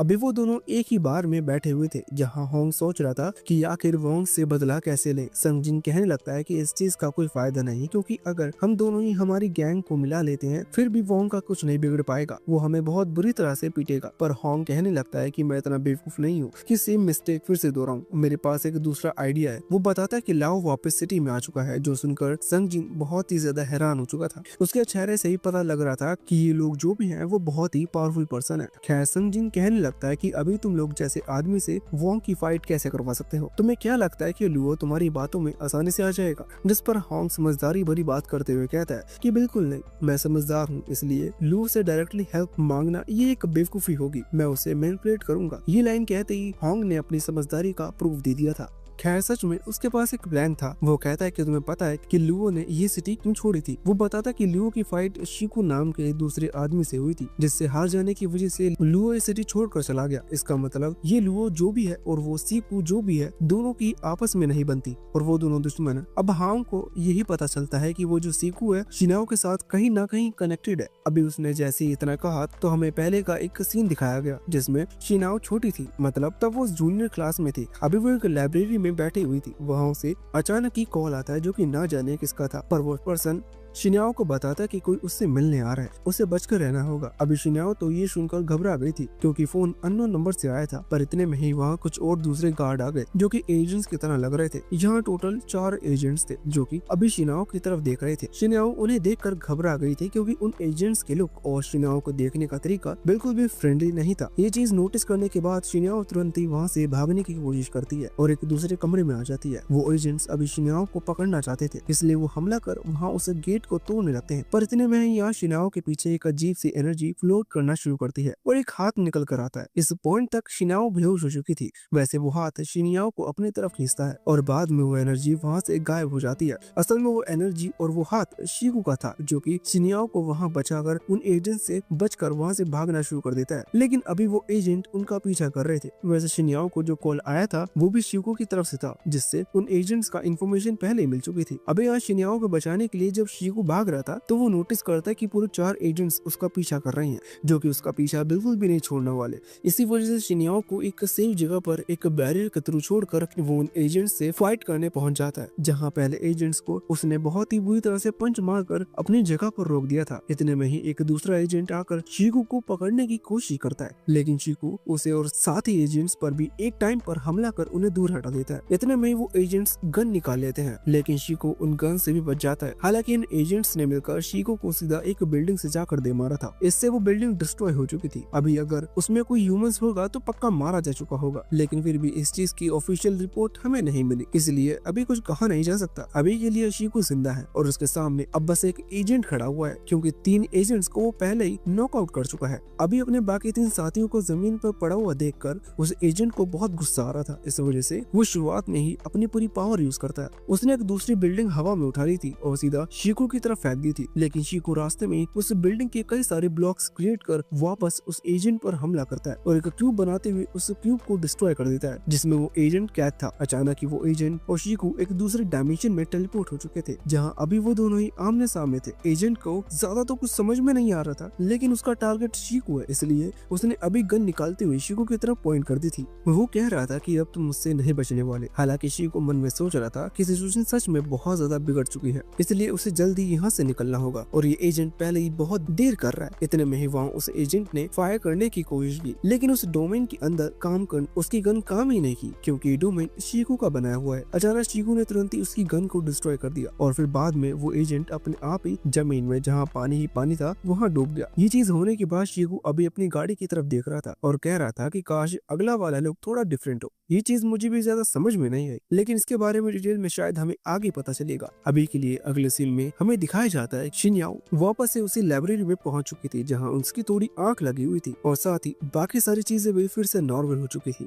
वैसे अब इतने में ही छोटा वाला वंग वहाँ शिनाओ की तरफ भागते हुए आता है और कहता है कि उसे पढ़ाई में मदद की जरूरत है, जिसके बाद शिनाओ वोंग के साथ चली गई थी और सीन वापस से करंट टाइम पर शिफ्ट हो चुका था। अभी हम देखते हैं कि शॉन्ग सन जिनसे कह रहा था कि लुओ और शीको दोनों ही पुराने दुश्मन है, इसलिए अगर हम लुओ को बताएंगे कि शीको और शिनाओ आपस में कनेक्ट है और शिनाओ वोंग को लाइक करती है तो जरूर लुओ वोंग के पीछे जाएगा। मतलब एक तरह से ये शीको को अट्रैक्ट करने का एक अच्छा तरीका है। वैसे अब सीन सीधा अगले दिन पर शिफ्ट होता है। ये चीज हमें नहीं बताई गई, पर वोंग और शिनाओ ने डेट पर जाने का फैसला किया था। अभी वोंग उस जगह पर पहुंच चुका है जहां वो मिलने वाले हैं, लेकिन शिनाओ अभी तक वहां नहीं आई। इसी वजह से वोंग तुरंत ही उसे कॉल करता है और साथ ही एक मैसेज भी डालता है, पर शिनाओ ना ही मैसेज देखती है और ना ही उसकी कॉल का रिप्लाई करती है। ऐसा आज से पहले कभी नहीं हुआ था, पर वोंग सोचने लगता है कि शायद वो थोड़ी बिजी होगी, इसी वजह से उसने कॉल बैक नहीं किया। पर इतने में ही वहाँ से गुजरते हुए कुछ लोग उस अपार्टमेंट की बात करते हैं जहाँ शिनाओ अपनी मदर के साथ रहती है। अभी वहाँ कुछ इंसिडेंट हुआ है। वोंग सुनने के बाद तुरंत ही उस जगह की तरफ भागता है। वो देखता है कि वहाँ कई सारी पुलिस की कार खड़ी हुई है, साथ ही शिनाओ की मदर भी वहाँ रो रही थी। वो कह रही थी कि पुलिस को उनकी बेटी को जल्द से जल्द ढूंढना होगा। असल में शिनाओ को किसी ने किडनैप कर लिया है। वोंग ये जानने के बाद बहुत ज्यादा हैरान था। पुलिस कह रही थी कि वो जल्द से जल्द उसका पता लगा लेंगे, लेकिन वोंग पुलिस के भरोसे नहीं बैठ सकता। इतने में ही वोंग की नजर संगजिंग पर पड़ती है, जो कि वहीं भीड़ से होता हुआ गुजर रहा था। वोंग तुरंत ही संगजिंग को पकड़ता है और उसे गली के कोने पर लेकर आता है, जहां आकर वो संगजिंग से पूछता है कि आखिर शिनाओ कहाँ है, क्या तुम उसके बारे में कुछ जानते हो। अभी संगजिंग पहले तो ऐसा एक्टिंग करता है जैसे कि उसे कुछ भी नहीं पता, पर बाद में जब वोंग दीवार पर एक पंच मारते हुए कहता है कि अगली बार इस दीवार की जगह तुम्हारा सर होगा, तो फाइनली वो सारा सच बता देता है। दूसरी तरफ वहाँ लुओ, जिसे होंग ने सब कुछ बता दिया था कि किस तरह से शिनाओ और शीको कनेक्टेड है, इसलिए अगर वो शिनाओ को किडनैप करेगा तो शीको उसे बचाने के लिए जरूर आएगा। अभी होंग का प्लान ये था कि अगर लुओ शिनाओ को किडनैप करता है तो शीको से पहले वोंग बचाने आएगा, जिस चीज के चलते लुओ और वोंग की फाइट हो जाएगी, जिसमें होंग का फायदा है। लेकिन वही दूसरी तरफ लोगों का सोचना है कि उसके हिसाब से ये भी सही है, क्योंकि शीको जरूर वहाँ आ सकता है उस लड़की को बचाने के लिए जिसे वो पहले भी एक बार बचा चुका है। अभी इस चीज के चलते लुओ ने बात मानकर शिनाओ को किडनैप कर लिया था और एक बिल्डिंग में ले आया था, लेकिन वो भी बात जानता है कि होंग उसे मैनिपुलेट करने की कोशिश कर रहा है, पर अपना फायदा करने के लिए इसी वजह से उसे होंग को जमीन पर लेटाकर उसे गोल्फ खेलने के लिए यूज करना शुरू कर दिया था। मतलब वो जो हुक होता है जिस पर बॉल रखी जाती है, उसकी जगह अभी होंग का मुंह था, साथ ही उसकी हालत बहुत खराब थी। ये चीज देखकर अभी शिनाओ तो बहुत ज्यादा घबरा रही थी, पर साथ ही वो पूरी कोशिश कर रही थी कि लुओ के साथ आई कांटेक्ट बिल्कुल न करे, जिससे कि लुओ उसके पास ना आए। पर एक दो शॉट मारने के बाद लुओ सीधा यहाँ शिनाओ के पास आता है और उससे पूछने लगता है कि आखिर उसका और शीको का क्या कनेक्शन है। पर शिनाओ किसी शीको नाम के आदमी को नहीं जानती। हालांकि लुओ को इस बात पर यकीन नहीं था। अंदर ही अंदर वो ये चीज जरूर समझ रहा था कि जरूर शीको ने अपनी आइडेंटिटी को छुपाकर शिनाओ की मदद की, लेकिन फिर भी वो ये चीज सामने नहीं बता रहा। वो बस फोर्स कर रहा है कि शिनाओ को ये बताना होगा कि आखिर वो शीको को कैसे जानती है। वैसे वहीं अभी लुओ का बटलर खड़ा हुआ था। वो कहने लगता है कि अगर मान लीजिए अगर शीको यहाँ आता है फिर हम उसे कैसे रोकेंगे, वो अभी भी आपसे ज्यादा ताकतवर है। इस पर लुओ कहने लगता है कि इस चीज की प्लानिंग मैं पहले ही कर चुका हूँ। मैंने बहुत सारे प्रोफेशनल फाइटर खरीदे हैं जो कि इजिली शीको को हरा सकते हैं। हालांकि अभी भी उसे उस बटलर को लग नहीं रहा था कि शिकू को हराना इतना ज्यादा आसान होगा। साथ ही वो पहले कभी शिकू से मिला भी नहीं है, इसलिए उसे शिकू की स्ट्रेंथ के बारे में नहीं पता। वो लियो से कहता है कि अभी के लिए इस लड़की को चोट पहुंचाना, ये मारना गलत होगा, तुम यहाँ से जाओ, उसका ख्याल मैं रखूंगा। जब शिकू आ जाएगा आगे का हम तब सोचेंगे। अभी लियो की बात मानकर वहाँ से चला गया, जिसके बाद सीन चेंज होकर यहाँ वोंग और संगजिन पर आता है। अभी संगजिन ने वोंग को पूरी तरह से बता दिया था कि होंग का प्लान क्या है, मतलब होंग किस तरह से शिन्याओ को किडनैप करवाकर वोंग को वहाँ ले जाना चाहता है, जैसे कि लियो और वैंग की फाइट हो। अभी वोंग ने ये चीज तो समझ ली, पर उसे ये समझ में नहीं आया कि ये शिकू है कौन और आके शिनाओ का उससे क्या कनेक्शन है। जिस पर संगजिन बताता है कि बहुत समय पहले शिकू ने शिनाओ को किडनैप होने से बचाया था। उस समय पर सभी लोग शिकू की तलाश में थे, क्योंकि शिकू बहुत पावरफुल था, सभी उससे लड़ना चाहते थे, लेकिन शिकू कभी भी कोई सबूत पीछे नहीं छोड़ता। इसी वजह से किसी के लिए भी उसे ढूंढ पाना लगभग नामुमकिन था। पर लियो की उससे मुलाकात हुई और साथ ही फाइट भी, जिस फाइट में शिकू ने लियो की 2 उंगलियां डिस्ट्रॉय कर दी थी। इसी वजह से लियो फिर से शिकू से मिलकर उसे हराना चाहता है। इसी वजह से वो होंग की बातों में आकर शिन्याओ को किडनैप करने के लिए तैयार हो गया। अभी यहाँ संगजिन ने पूरी सिचुएशन वोंग को समझा दी थी, साथ ही ये भी बता दिया था कि वो शुरुआत से इस प्लान के खिलाफ था, लेकिन होंग ने ये बात नहीं मानी। अब वोंग बात मान लेता है और कहता है कि ठीक है, अगर तुम प्लान के खिलाफ थे तो मैं तुम्हें जाने दूंगा। वोंग वैसे भी कोई एक्स्ट्रा प्रॉब्लम क्रिएट नहीं करना चाहता था, इसलिए वो संगजिन को वहीं छोड़कर तुरंत उस कंस्ट्रक्शन साइट पर चला गया जहाँ लू अपने साथ शिनाओ को किडनैप करके ले गया है।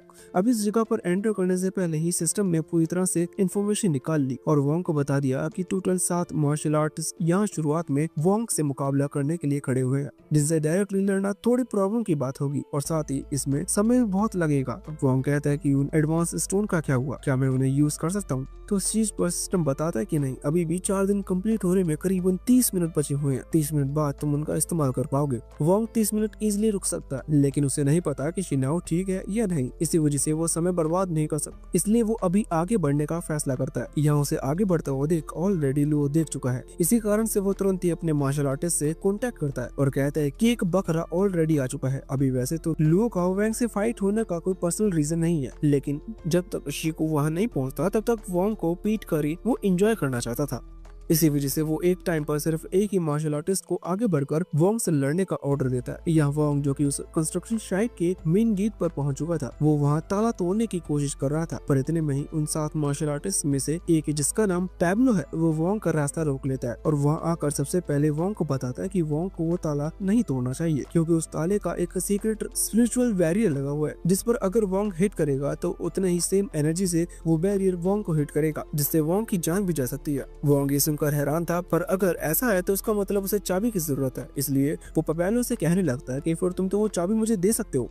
पर पपेलो कहता है कि बिल्कुल भी नहीं, मैं इसलिए तो यहाँ आया हूँ कि मैं तुम्हें रोक सकूं। अभी वोंग देखने में कमजोर है, इसी वजह से पपेलो उसे एक मौका देते हुए कहता है कि लड़के तुम अभी भी चाहो तो यहाँ से जा सकते हो। पर वोंग शिनाओ को धोखा नहीं देने वाला, इसलिए वो तुरंत ही मना कर देता है और लड़ने का फैसला करता है। सिस्टम वोंग को बताता है कि पपेलो, जो की पावर पॉइंट है, वो 52 पॉइंट पर है, जबकि वोंग की पावर पॉइंट अभी सिर्फ 50 पर है। इसका मतलब ऑलरेडी ये चीज फिक्स है कि पपेलो वोंग से ज्यादा ताकतवर है, इसलिए वोंग को लड़ने में प्रॉब्लम होगी। पर फिर भी वोंग लड़ने के लिए तैयार था और सीधा पैब्लो के चेहरे पर एक जोरदार किक मारता है, लेकिन वोंग की इस किक से पैब्लो को बिल्कुल भी डैमेज नहीं पहुंचा था, क्योंकि पैब्लो की मसल स्ट्रेंथ और बॉडी वोंग के मुकाबले बहुत ज्यादा है। अभी पैब्लो भी यही कह रहा था कि लड़के तुम नहीं जीतने वाले, पर लड़ते हुए वोंग को ये चीज याद आती है कि ये कोई ऑफिशियल फाइट नहीं है, इसका मतलब इस लड़ाई के कोई रूल्स नहीं है। इसी वजह से वोंग तुरंत ही पास पड़े एक हैमर को लड़ाई के बीच में टेलीपोर्ट कर अपने हाथ में ले आता है और सीधा पैब्लो के सर पर दे मारता है। अब भले ही सामने वाले की मसल स्ट्रेंथ कितनी भी ज्यादा क्यों ना हो, एक जोरदार हथौड़ा सर पर पड़ेगा तो वो बेहोश ही होगा। पैब्लो भी वहाँ बेहोश होकर जमीन पर गिर पड़ा, जिसके बाद वोंग ने शांति से उस चाबी को उठा लिया और लॉक खोलकर आगे बढ़ गया। अभी आगे बढ़ते हुए सिस्टम ऑलरेडी अगले अपोनेंट की पावर महसूस कर वोंग को बताता है कि उसकी पावर पॉइंट करीबन 70 है और उसे लड़ पाना थोड़ा और ज्यादा मुश्किल हो सकता है, लेकिन वोंग कहाँ सुनने वाला था। वोंग तुरंत ही उस नेक्स्ट डोर को ओपन करके अंधेरे वाले कमरे में पहुंच गया। जो दूसरा मार्शल आर्टिस्ट था, ये पहले एक असासिन रह चुका है, जिस वजह से ये हमेशा जब पर हमला करता है वहाँ कमरे में भी अंधेरा है, इसलिए वो जानता है कि इजिली वो वोंग पर हमला कर उसे खत्म कर देगा, मतलब कम से कम उसे तो ऐसा ही लगता है। लेकिन वोंग ऑलरेडी उसकी प्रेजेंस को महसूस कर चुका था, क्योंकि वोंग के पास स्पिरिचुअल आई की पावर है। खैर अभी जब वो असासिन वोंग पर हमला करता है तो वोंग इजिली उसके हमले को डोज करते हुए तुरंत ही एक बैट अपने पास समन करता है और सीधा उस लड़के के उसके फैमिली गोल्स पर दे मारता है, जिससे उसकी फ्यूचर जनरेशन खतरे में आ चुकी थी। साथ ही वोंग ने दूसरे मार्शल आर्टिस्ट को भी हरा दिया था, इसलिए वो तुरंत ही अब आगे के रास्ते पर बढ़ जाता है। वहाँ उस नेक्स्ट फ्लोर पर दो अशासिन वोंग का इंतजार कर रहे थे। वो ऑलरेडी सीसीटीवी के थ्रू देख चुके हैं कि वोंग ने किस तरह से पिछले दो अशासिन को हराया, पर ये दोनों साथ में मिलकर लड़ नहीं सकते क्योंकि सिंगल फाइट का ऑर्डर मिला है। पर यहाँ जो पहला पर्सन था जिसका नाम बेवुल्फ है, वो उस दूसरे अशासिन लड़के से कहने लगता है कि तुम्हारी तो बारी नहीं आ पाएगी क्योंकि वो लड़का मुझे नहीं हरा सकता। हालांकि अब इतने में ही वोंग की वहाँ एंट्री हो गई।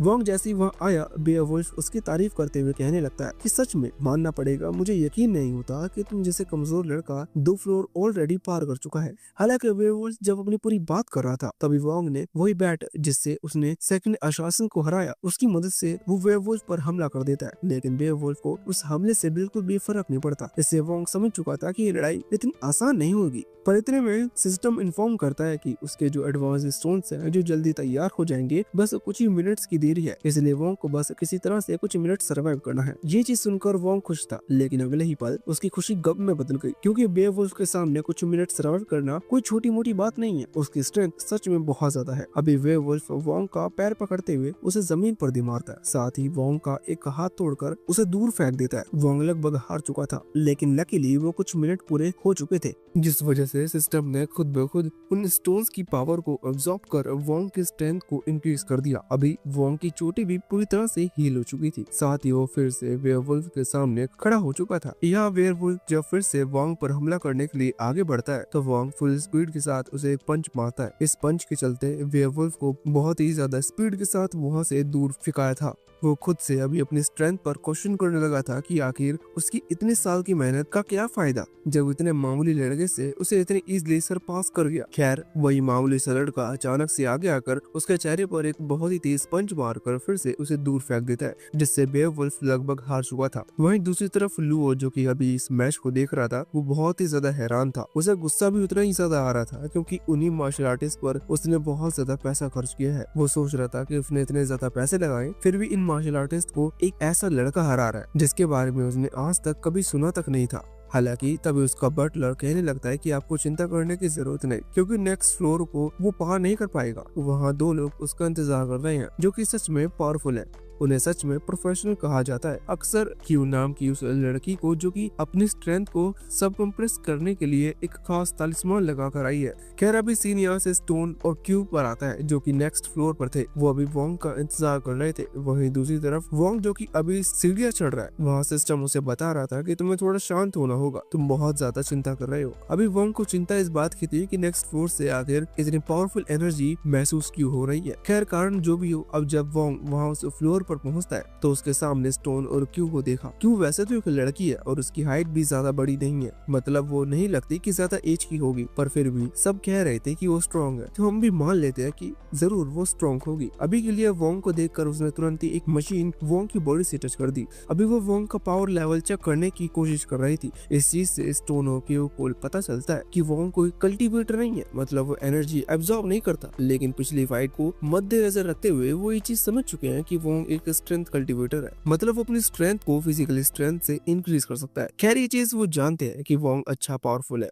इसलिए लड़ने में मजा आएगा। खासकर यह अभी क्यू बहुत खुश थी। खैर अभी जो बात कर रहे हैं वोंग को उनमें से कुछ भी समझ नहीं आ रही थी, इसी वजह से वो अपना सर खुजाने लगता है। पर तभी क्यू आगे आकर वोंग से माफी मांगती है और कहती है कि मुझे माफ करना, मुझे सबसे पहले खुद को इंट्रोड्यूस करना चाहिए था। इतना कहकर वो हाथ आगे करती है। वोंग ने भी अपना हाथ आगे बढ़ा दिया, लेकिन शायद उसे ऐसा नहीं करना चाहिए था क्योंकि क्यू बस उसका हाथ पकड़ना चाहती थी जिससे कि वो वोंग को वहां से दूर हटा सके। जैसे उसने हाथ पकड़ा तभी दूसरे हाथ से उसने वोंग को पंच मार दिया।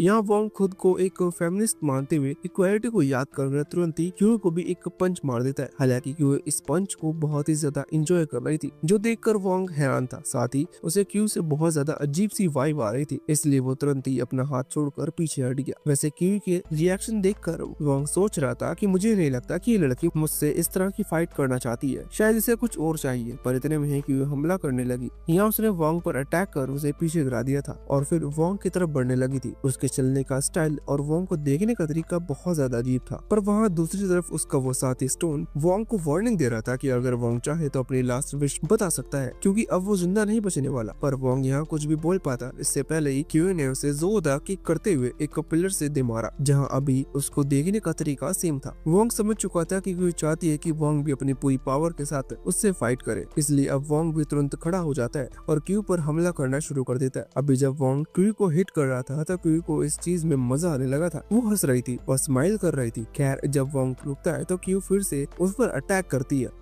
उसे मोटिवेट करने के लिए, जिससे वोंग फिर से हमला करे। अभी चीज देखकर वोंग फिर से हमला करने लग जाता है, जिसमें क्यू को और ज्यादा मजा आने लगा था। वहाँ स्टोन भी चीज देखकर हैरान था क्योंकि क्यू वैसे तो बहुत ज्यादा अजीब बिहेव करती है, पर आज वो कुछ ज्यादा ही अजीब बिहेव कर रही है। हालांकि शायद अब क्यू पूरी तरह से सेटिस्फाई हो चुकी है, इसी वजह से वो फाइनली अपनी पावर अनलिश करने का फैसला करती है। पर स्टोन तुरंत ही उसे रोक देता है और कहता है कि अपनी पूरी पावर यहाँ रिलीज करना सही नहीं होगा, ये जगह डिस्ट्रॉय हो जाएगी। पर क्यू कहता है कि नहीं, मुझे इस लड़के की पावर को एब्जॉर्ब करना है, तब मैं और स्ट्रॉन्ग हो पाऊंगी, इसलिए अगर इसके लिए मुझे अपनी पावर अनलिश करनी पड़े तो मुझे कोई प्रॉब्लम नहीं। खैर अभी के लिए वो अपने नाखून बड़ी करती है और तुरंत वोंग के हाथ पर स्लैश लगा देती है, जिससे वोंग के हाथ से खून निकलने लगा था। वोंग अभी यहाँ क्यू को नोटिस भी नहीं कर पाया था, पर वो ये चीज जरूर समझ गया था कि कोई उसका ब्लड पीना चाहती है। इसी वजह से वोंग ने अपनी इन्वेंटरी से एक बड़ी सी रोड निकाली, जिससे अभी वो क्यू को दूर करने की कोशिश कर रहा था। खैर क्यू की स्ट्रेंथ और स्पीड थोड़ी सी ज्यादा थी, इसी वजह से वो अचानक से पीछे जाकर वोंग के कंधे पर बाइट करती है और एक बार में जितना ब्लड हो सकता था उतना ब्लड पीकर पीछे हट जाती है। वोंग भी अभी यहाँ थोड़ा पीछे आ गया था। वहीं क्यू जो कि अभी वोंग का ब्लड टेस्ट की उसे मजा आ गया। वो कहती है कि तुम्हारा ब्लड तो सबसे ज्यादा प्योर है। अचानक ही यहाँ क्यू का लेवल इंक्रीज हो चुका था। ये चीज देखकर स्टोन भी हैरान थी, क्योंकि इस चीज का मतलब है वोंग का ब्लड सच में बहुत ज्यादा प्योर है, क्योंकि एक ही बार में उसके ब्लड को पीने से क्यू ने अपना लेवल अप कर लिया। खैर लेवल अप करना अभी की सिचुएशन के लिए बहुत ज्यादा खराब था, क्योंकि इस चीज से क्यू अपनी पावर पर कंट्रोल खो चुकी है। पहले उसे अपनी पावर को कंट्रोल करने में थोड़ी प्रॉब्लम होती, और अब जब उसकी पावर बढ़ चुकी है तो सिचुएशन और ज्यादा बिगड़ सकती है। यही चीज देखते हैं स्टोन ने यहाँ तुरंत ही एक नीडल क्यू के कंधे पर हिट की,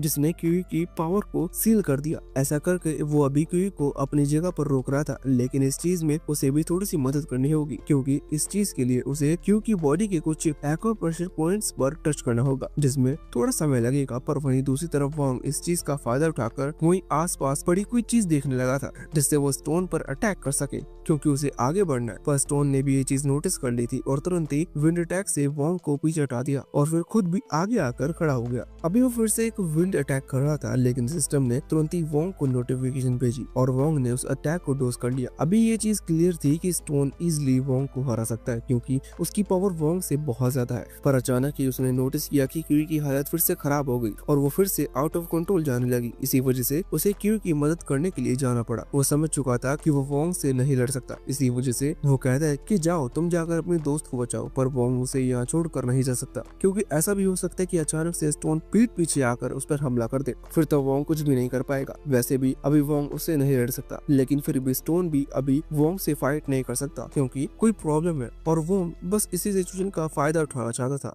अभी स्टोन वैसे तो गिव अप नहीं कर सकता, क्योंकि वो एक मिलियन नाम की किसी ऑर्गेनाइजेशन का मेंबर है जो कि गिव अप करना अलाउ नहीं करती, मतलब बहुत ही ज्यादा हुनर की बात होती। पर फिर भी वोंग उसके पीछे खड़ा हो चुका था कि जब तक वो हार नहीं मानेगा और प्रॉमिस नहीं करेगा तब तक वोंग वहाँ से नहीं जाएगा, जिस वजह से स्टोन को हार माननी पड़ी। उसने तुरंत एक सिक्का निकाला और बताया कि ये उसकी ऑर्गेनाइजेशन का कॉइन है, जिसे वो लोग बहुत ही हुनर के साथ संभाल कर रखते हैं। वो तुरंत ही उस सिक्के को नीचे रखकर उस पर अपने ब्लड की एक ड्रॉप डालते हुए ये प्रॉमिस करता है कि वो वोंग पर हमला नहीं करेगा, और इस प्रॉमिस को तोड़ने का मतलब है उसकी मौत। इस वजह से ये चीज पक्की थी कि स्टोन रास्ते से हट चुका है।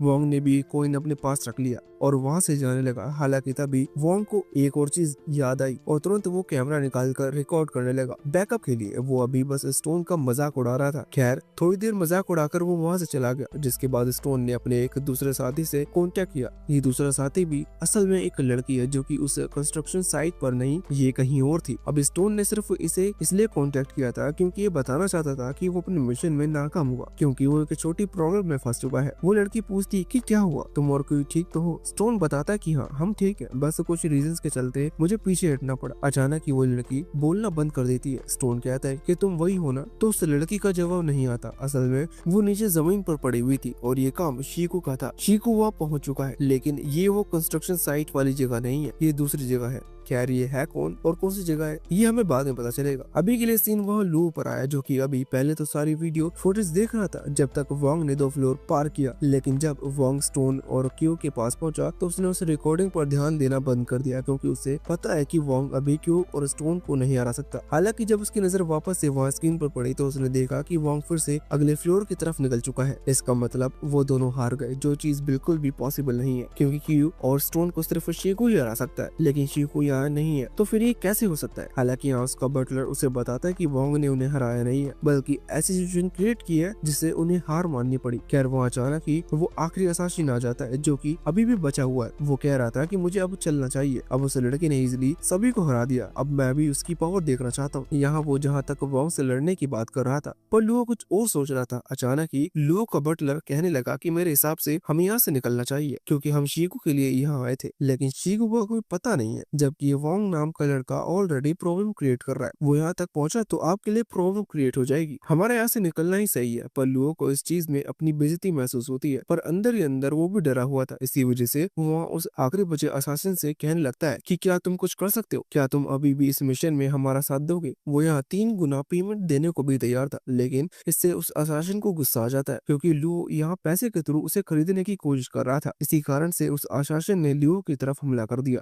जिस अटैक से उस बटलर ने लुओ को बचा लिया था, लेकिन वो अटैक सिर्फ एक वार्निंग अटैक था। इसी वजह से वो बटलर उसे रोक पाया। वो यहाँ लुओ को समझाता है कि अगली बार से इस असासिन को गुस्सा मत दिलाना। वैसे भी वोंग अगले फ्लोर पर आकर वहाँ का दरवाजा तोड़कर अंदर घुसता है। इस बीच सिस्टम ने उसे बता दिया था कि जब वो लोग यहाँ आए थे तो उसने टोटल 7 पावरफुल लोगों की एनर्जी को महसूस किया था, जिसमें से 5 से वैंग लड़ चुका है। इसका मतलब यही है कि आगे वाले फ्लोर पर उसने भी उनसे भी ज्यादा ताकतवर कोई गार्ड करने के लिए खड़ा होगा। हालांकि उस जगह पर आकर वोंग को सामने कोई भी नहीं दिखता। वोंग को लगता है कि शायद वो यहाँ से ऑलरेडी चला गया, लेकिन अचानक ही वोंग को किसी की आवाज सुनाई देती है और वो तुरंत ही पीछे पलटता है। यहाँ भी ऊपर की साइड एक लड़का बैठा हुआ था, इसका नाम शैंग है और ये इस फ्लोर का गार्ड है। अभी शैंग और साथ ही उसके कंधे का पपेट बहुत ही ज्यादा कॉन्फिडेंट लग रहे थे। इसी वजह से वैंग तुरंत ही अपने सिस्टम से पूछता है कि शैंग का पावर लेवल क्या है। सिस्टम थोड़ी देर में बताता है कि शैंग का पावर लेवल 7 है, मतलब वैंग इजिली उससे लड़ सकता है। लेकिन वैंग को अभी भी इस चीज का यकीन नहीं हो रहा था, क्योंकि शैंग कुछ ज्यादा ही कॉन्फिडेंट लग रहा है। हालांकि सिस्टम फिर से थोड़ी छानबीन करके बताता है कि शैंग का पावर लेवल भले ही 7 हो, लेकिन उसके कंधे पर जो पपेट बैठा है उसका पावर लेवल अभी बहुत ज्यादा है। वो बताता है कि वैंग ने जो अभी अभी एक एडवांस स्टोन यूज किया अपनी एनर्जी को बढ़ाने के लिए, सेम उसी तरह की पावर वहाँ उस पपेट के पास है। साथ ही शैंग भी कहता है कि वो सच में एक नॉर्मल ह्यूमन है, लेकिन नॉर्मल ह्यूमन तालिस्मान से अपनी पावर इंक्रीज कर सकते हैं। अभी शैंग ने अपने पैर पर एक तालिस्मान लगा रखा था, जिससे उसकी मसल स्ट्रेंथ और स्पीड बहुत ही ज्यादा बढ़ चुकी थी। वो तुरंत ही अपनी पूरी बात कर वैंग के चेहरे पर हमला करता है और किक मारकर सीधा वैंग को दीवार से दे मारता है, जिससे दीवार टूट चुकी थी। वैंग को भी समझ में नहीं आ रहा था कि उसके साथ ये हुआ क्या। वहाँ दूसरी तरफ शैंग ने जब ये बात कही थी कि वो एक नॉर्मल ह्यूमन है, तो उसकी बात तो पूरी तरह से सही थी, बस उसने अपने बारे में एक खासियत नहीं बताई कि वो अमीर है, जिस वजह से वो वोंग से इस तरह के कई सारे तालिस्मान खरीद चुका है। उसके पास भी अभी इसी तरह की कई और तालिस्मान है, जिनसे वो अपनी पावर को कई गुना बढ़ा सकता है। खैर तभी वोंग उसकी तरफ कुछ बोतल्स फेंकता है और कहता है कि मैं भी देखता हूँ कि उन मॉन्क्स ने तुम्हें क्या सिखाया है। यहाँ शैंग ने उन कांच की बोतल्स को इजिली तोड़ दिया था। तभी वैंग शैंग पर हमला करने लग जाता है, लेकिन शैंग वैंग के हमले को रोककर उससे जोरदार लात मारते हुए फिर से पीछे फेंक देता है। शैंग की स्ट्रेंथ बहुत ज्यादा थी, इसी वजह से वैंग के अटैक काम नहीं कर रहे थे। हालांकि वैंग इस फाइट को ईमानदारी से लड़ने के लिए नहीं आया, उसे वैसे भी किसी को बचाना है और उसे जल्दी भी है। इसी वजह से वैंग ने वही जोर से लात मारते हुए धूल शैंग की आंखों में उड़ा दी और शैंग जब धूल हटाने लगा तो वैंग ने हमला करना शुरू कर दिया। अभी शैंग अपनी आंखें नहीं खोल पा रहा था, इसी वजह से वैंग के अटैक्स रोकने में थोड़ी प्रॉब्लम हो रही थी, लेकिन फिर भी तारीफ की बात है कि उसने वैंग के लगभग सभी अटैक को डोज कर लिया। साथ ही कुछ अटैक्स वो टैकल भी करते जा रहा था, वो भी बिना अपनी आंखें खोले। वैंग भले ही इस सीरीज का मेन कैरेक्टर हो, लेकिन फिर भी शैंग फाइट अच्छी तरह से करना जानता है। खैर इस तरह से वो जीत नहीं सकता, इसी वजह से वैंग के हमले को रोकते हुए दूसरे हाथ से एक बहुत ही महंगी आई ड्रॉप निकालता है और उसे अपनी आंखों में डाल लेता है,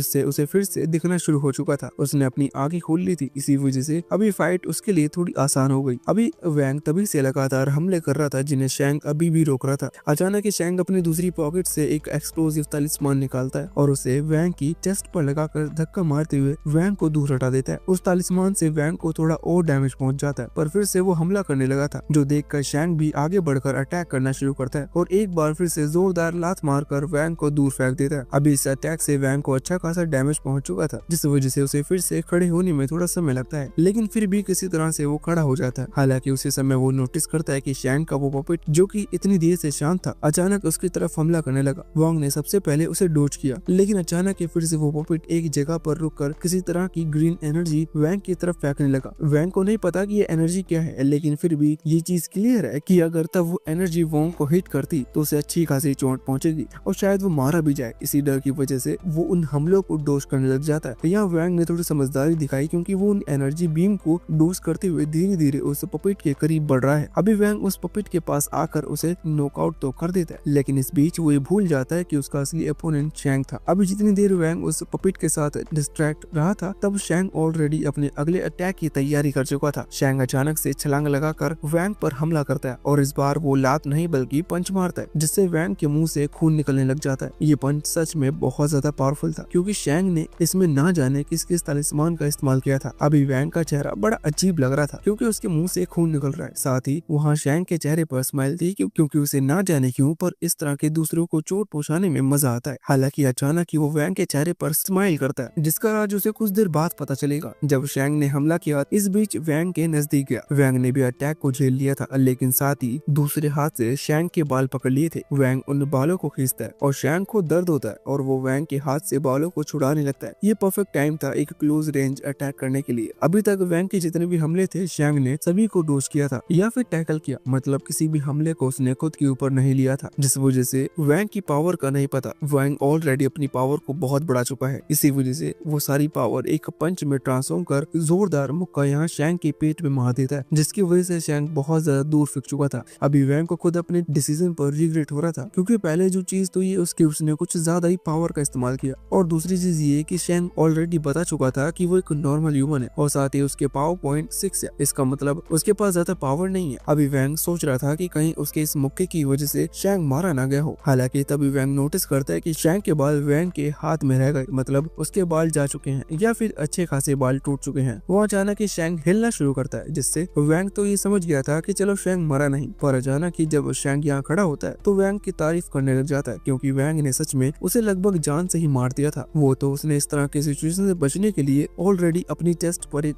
रिवीवेबल तालिस्मान लगा रखा था, जिसके कारण उसकी जान बच गई। खैर, उस तालिस्मान की वजह से वो खुद की जान तो बचा लिया, लेकिन अपनी हेयर लाइन नहीं बचा पाया। अब इसी चीज के चलते उसे बहुत ज्यादा गुस्सा आ रहा था। वो वैंग से कहता है कि भले ही आज मैं अपने सारे तालिस्मान यूज क्यों ना कर लूं, पर तुम्हारी जान लेके रहूंगा। वैसे उसने अपने का खास तालिस्मान का इस्तेमाल किया, जिससे उसकी पावर बढ़ी। साथ ही अचानक उसके बालों का रंग सफेद हो गया। यहाँ सफेद बाल तो हुए थे, पर साथ ही जो बाल वैंग ने उखाड़ लिए थे वो भी ना जाने कैसे रीजनरेट हो गए। अगर ये तालिस्मान कहीं बिकता होता तो सबसे पहले मेरा दोस्त खरीदता। खैर, अभी बाल उगाने के बाद शैंक कई सारे और तालिस्मान एक साथ अपनी बॉडी पर चिपका लेता है और फिर ना जाने कितनी तेज रफ्तार से हमला करना शुरू कर देता है। उसकी स्पीड इतनी ज्यादा तेज थी कि एक पल के लिए उसे देख पाना बहुत मुश्किल था, पर वैंग की स्पीड भी अच्छी खासी तेज है, इसी वजह से वो कम से कम शैंक को देख पा रहा था। अभी कई सारे हमले अपनी बॉडी पर झेल लेने के बाद वैंग भी हमला करना शुरू करता है, लेकिन जैसे उसने हाथ आगे बढ़ाया अटैक करने के लिए, तभी शैंक ने तेज रफ्तार में 5 दूसरे तालिस्मान वैंग के हाथ पर लगा दिए, जिससे वैंग की स्पीड स्लो हो चुकी थी। शायद उन तालिस्मान के चलते वैंग का बॉडी वेट बढ़ चुका है और शैंक तुरंत ही एक और एक्सप्लोसिव तालिस्मान निकालता है और उसे वैंग के चेस्ट पर लगाकर वैंग को धक्का दे देता है। अभी जो धक्का था ये बहुत ही तेजी से लगा था, साथ ही अचानक से वो एक्सप्लोसिव तालिस्मान भी ब्लास्ट कर चुका था, जिस वजह से वैंग कुछ ज्यादा ही पीछे हट गया। यहाँ लगभग वो उस बिल्डिंग के नीचे गिरने वाला था, लेकिन सही समय पर उसने खुद को बचा लिया और आगे की तरफ भागा। अभी वैंग ने खुद को बचाने के लिए अपनी स्पीड बढ़ाई थी, पर इतने में ही वहाँ वो शैंक का पपेट भी फिर से वही ग्रीन एनर्जी से हमला करने लग जाता है। इस कारण से अभी वैंग अपनी स्पीड को कम ना करके वहीं से भागते हुए सीधा फिर से उस पपेट के पास आता है और उसे चेहरे से पकड़ लेता है, जिससे कि वो पपेट हमला करना बंद कर दे। पर फिर से वो भूल चुका था कि उसकी फाइट शैंक से थी। इतने में ही शैंक फिर से अपने अगले अटैक के लिए तैयार था। उसने तुरंत ही अजीब सी रोप का इस्तेमाल करते हुए वैंग को पकड़ा और उसे घुमाना शुरू कर दिया। वैंग अभी उस बिल्डिंग के चारों तरफ घूम रहा था, क्योंकि वो बिल्डिंग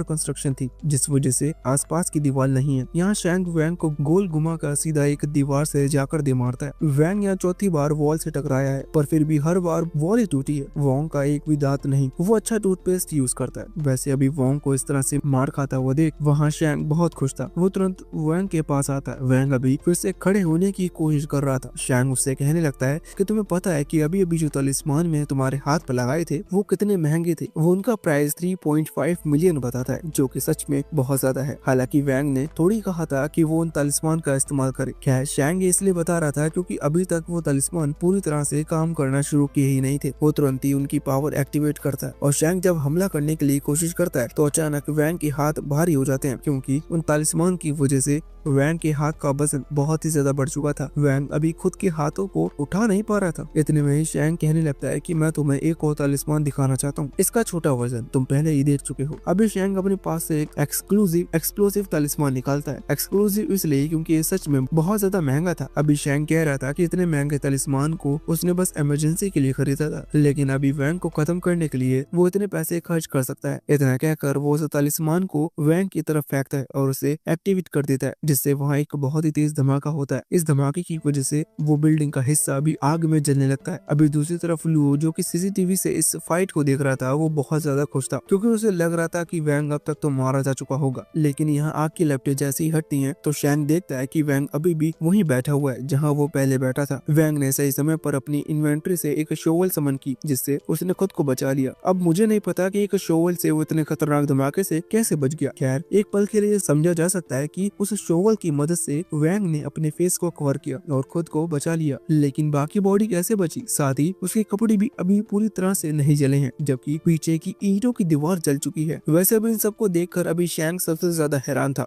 क्योंकि उसका इतना महंगा तलिस्मान वेस्ट चला गया। वैंग को कुछ फर्क नहीं पड़ा। अभी गुस्से में शैंग तुरंत ही अपने उस पपेट को पकड़ता है और सीधा वैंग की तरफ फेंक देता है। यहाँ उसने फेंकते हुए बस उसकी स्पीड को बढ़ाया था, क्योंकि वो पपेट ऑलरेडी एक खतरनाक एनर्जी ब्लास्ट की तैयारी कर चुका है। वो यहाँ वैंग के पास जैसे ही पहुंचता है तो अटैक करने वाला होता है, लेकिन उतने में वैंग ने अपने उसी आधी जलती हुई शोवल की मदद से उस पपेट को साइड हटा दिया। साथ ही शैंग जिस रस्सी की मदद से उस पपेट को कंट्रोल करता है, उस रस्सी को भी वैंग ने पकड़ लिया। वो रस्सी अच्छी खासी मजबूत है, इसी वजह से वो टूट नहीं सकती, मतलब इजिली नहीं टूट सकती। इसका कारण शैंग फिर से वैंग को खींचने की कोशिश कर रहा था, क्योंकि पहले भी शैंग ने इसी रस्सी की मदद से वैंग को गोल गोल घुमाकर दीवार की तरफ फेंका था। पर शैंग भूल गया कि उसने वैंग के हाथ पर वो 5 हैवी वेट तलिस्मान यूज किए हैं, जिस कारण से अब उसका वजन इतना ज्यादा हो गया है कि खुद शैंग भी उसे नहीं खींच सकता। वैंग भी समझ चुका था, इस वजह से वो खुद ही दूसरे हाथ से उस रस्सी को खींचता है, जिससे इजिली उसने शैंग को अपनी तरफ खींच लिया था। यहाँ वो शैंग को बॉल की तरह यूज कर खेल रहा था। आखिर में वैंग फिर से अपने पंच में पूरी पावर यूज करता है और शैंग को जोरदार मुक्का मारता है। ये पंच इतना ज्यादा खतरनाक था कि शैंग की पूरी हवा निकल चुकी थी। इसका मतलब फाइनली अब वो हार चुका है। वैंग भी अभी इस चीज से थोड़ा रिलैक्स महसूस करता है, क्योंकि कम से कम शैंग को हराने में उसकी जान नहीं गई। वैसे वहाँ दूसरी तरफ अभी शैंग को हारते हुए देख लुओ हैरान था। तभी उसका बटलर वहाँ आता है और उसे समझाने लगता है कि लुओ को यहाँ से निकलना चाहिए, क्योंकि वैंग शैंग को भी हरा चुका है। अब अगर ऐसे में शीकू यहाँ आता है तो उसका दूसरा कोई ओपोनेंट नहीं रहेगा और वो इजिली लुओ से लड़ पाएगा, मतलब लुओ यहाँ मारा जा सकता है। इसी चीज की उस बटलर को चिंता हो रही है, इसी वजह से वो वही सुझाव दे रहा था, पर लुओ उसकी बात नहीं सुनता। लुओ कहता है कि मैं जानता हूँ तुम्हें मेरी चिंता हो रही है, लेकिन मैं यहाँ से नहीं रह सकता। पिछली बार लड़ाई में मैं अपनी उंगलियां खो चुका हूँ। ये सिर्फ उंगलियों को नहीं थी, ये मेरी इज्जत की थी। इसी वजह से अब मैं कोई लोगों को मुंह दिखाने के लायक नहीं रहा। मेरा शीकू जैसे आदमी से हारना ये इन फैमिली की बदनामी जैसा है, इसी वजह से मैं यहाँ से नहीं जाऊंगा। वैसे वहाँ दूसरी तरफ वैंग अभी जब आगे बढ़ रहा था तो वो नोटिस करता है कि उसकी बहुत ज्यादा एनर्जी यूज हो चुकी है। इसका मतलब उसे आगे लड़ने में प्रॉब्लम होगी। लेकिन इतने में ही उसे एक आवाज सुनाई देती है। वो जैसे ही पलटता है तो देखता है कि शैंग का वो पपेट जो कि वहीं जमीन पर पड़ा हुआ था वो अजीब बिहेव कर रहा है। ये चीज हमें ऑलरेडी बताई थी कि उस पपेट के अंदर एक स्टोन है जो कि एक पावर स्टोन है, जैसा पावर स्टोन वैंग ने यूज किया था अपनी पावर को बढ़ाने में। वही सेम स्टोन अभी उन पपेट को पावर दे रहा था, लेकिन जब पपेट हार चुका है तो वो स्टोन इजिली ब्लास्ट कर सकता है और उसका पूरा कंट्रोल शैंग के पास है। इसी वजह से इस चीज को अपना आखिरी मौका समझते हुए शैंग तुरंत उस बिल्डिंग से नीचे कूद गया और अपने चेस्ट पर एक ग्रेविटी तलिस्मान लगा लिया, इससे वो जमीन पर नहीं गिरेगा। या ऐसा करने के बाद उसने तुरंत उस तलिस्मान एक्टिवेट कर दिया था जिससे कि धमाका हो और वैंग मारा जाए, पर शॉकिंगली कोई धमाका नहीं हुआ। शैंग देखकर बहुत ज्यादा हैरान था, उसे समझ में नहीं आ रहा था, पर अभी वो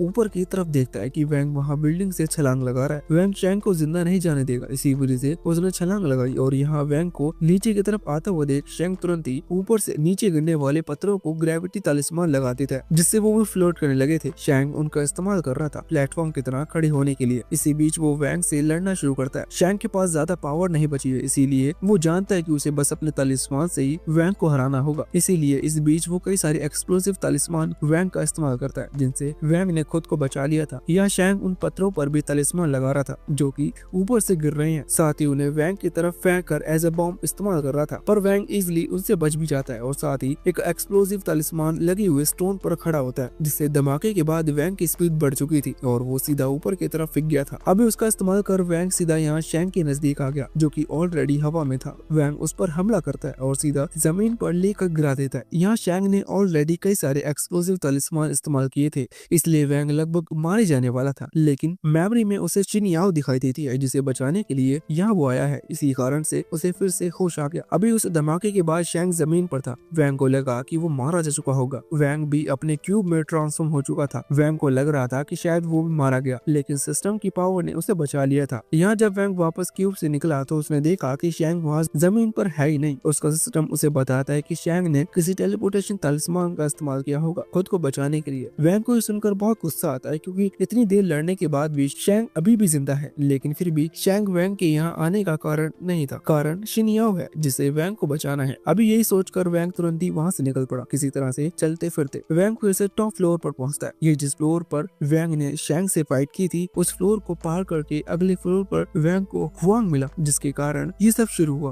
वैंग को अभी उस पर गुस्सा आ रहा था, लेकिन यहाँ हुआंग से लड़ने का समय नहीं है। फिर भी वैंग उसे कॉलर से पकड़कर याओ का पता पूछता है। हुआंग एक कमरे की तरफ पॉइंट करता है और वैंग तुरंत उस कमरे में भागता है। अभी यहाँ उस कमरे के बाहर आने के बाद वैंग देखता है कि वो दरवाजा लॉक है। यहाँ वैंग दरवाजा खोलने की कोशिश कर रहा था और वो अंदर से याओ, जो कि वैंग को आता हुआ देख चुकी है, वो उसे ऐसा करने से मना कर रही थी। हालांकि वैंग ने ये चीज नोटिस नहीं की थी, इसी वजह से वैंग दरवाजा खोलता है और अंदर आता है। यहाँ रस्सियों से याओ बंधी हुई थी और उसके मुंह पर भी टेप लगा हुआ था। वैंग रस्सी खोलता है और फिर आखिर में वो टेप हटाता है। ये सब हो जाने के बाद याओ बताती है कि उसके चेयर के नीचे बॉम्ब लगा हुआ है, अगर वो चेयर से उठती है तो बॉम्ब फट जाएगा। हालांकि वैंग अभी कई बार फट चुका है, मतलब अब और वो कितना ही फटेगा। इसी वजह से वैंग ने बिना डरे उस बॉम्ब को निकाल लिया। वैंग ने कुछ और सोच रखा था। उसने सोचा कि वो इस बॉम्ब को इस बिल्डिंग से बाहर टेलीपोर्ट कर देगा, जिससे बॉम्ब के फटने का कोई असर नहीं होगा। पर तभी लुओ वहाँ आया, जिसने दरवाजा लगा दिया और वैंग को बताया कि ये पूरा कमरा शैंग के बने हुए तलिस्मान से कवर है, जिस वजह से कोई भी यहाँ से बाहर टेलीपोर्ट नहीं हो सकता। यहाँ वो शैंग के बनाए हुए तलिस्मान की बात नहीं कर रहा था, बल्कि शैंग के खरीदे हुए तलिस्मान की बात कर रहा था। खैर अब बात जो भी हो, वैंग यहाँ से बाहर नहीं निकल सकता, मतलब वो बॉम्ब फटेगा तो यहाँ अंदर ही फटेगा। ये सोचकर वैंग की फट रही थी, पर तभी उसे एक दूसरा आइडिया आया। वैंग तुरंत ही उस बॉम्ब को अपने ही क्यूब के अंदर टेलीपोर्ट कर लेता है। कम से कम इससे याओ की जान बच जाएगी। वैंग भी सोच रहा था कि क्यूब के अंदर फटे तो फटे, उससे उसका क्या, कम से कम उसकी गर्लफ्रेंड तो बच जाएगी। अभी याओ भी वैंग को वहाँ देखकर बहुत ज्यादा खुश थी। पहले उसे बॉम्ब का डर था, लेकिन अब बॉम्ब का डर नहीं है, इसलिए वो वैंग को तुरंत ही हक कर शुक्रिया कहने लगती है। वैंग की भी हालत अभी खराब थी। अचानक ही वो बॉम्ब उसके क्यूब के अंदर फटता है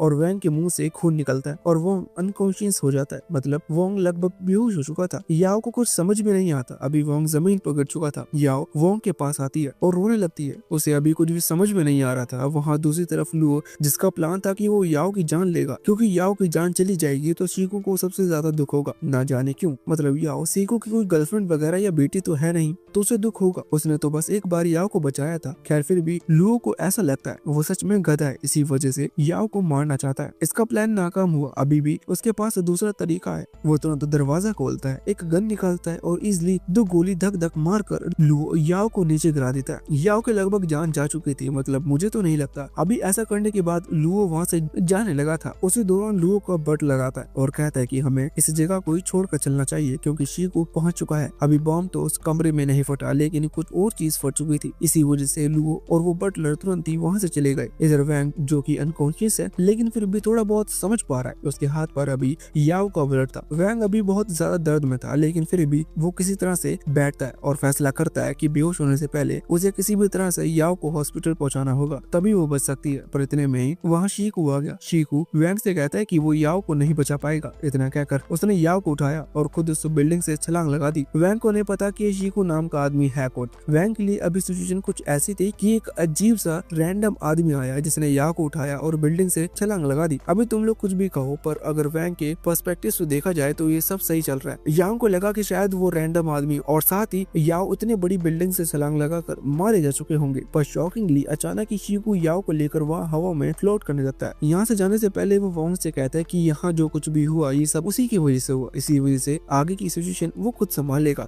इस तरह कहकर वो याओ को लेकर टेलीपोर्ट हो गया। अभी कम से कम वो वॉन्ग को एक बैंडेज देकर जा सकता था। वैंग को इतनी ज्यादा चोट लगी हुई है। वैसे इसके बाद अब कहानी कुछ समय आगे शिफ्ट होती है। शिन याओ के पेरेंट्स को दिखाया जाता है जो कि अभी कुछ ज्यादा ही दुखी हैं। उन्हें यही पता है कि उनकी बेटी किडनैप हो चुकी है, जिसकी शायद अब तक जान भी चली गई होगी। वहीं दूसरी तरफ वैंग, जिससे सब पता है, वो अभी बहुत ज्यादा दुखी है क्योंकि वो कुछ कर नहीं पा रहा। उसे नहीं पता कि शीकू के साथ कैसे कांटेक्ट करना है। वैंग ने अभी अपनी चोटों को तो हील कर ली थी, लेकिन फिर भी अभी उसका पावर लेवल उतना ही है जितना पहले था। उसे अपनी पावर को बढ़ाना है और साथ ही शीकू का पता लगाना है। अभी वो उदास होकर यही कह रहा था कि आखिर उसे मैं कहाँ ढूंढूं। इतने में ही वो एक गाड़ी आकर रुकती है। उस गाड़ी से एक लेडी निकलती है और वैंग से कहती है कि वो उससे कुछ बात करना चाहती है।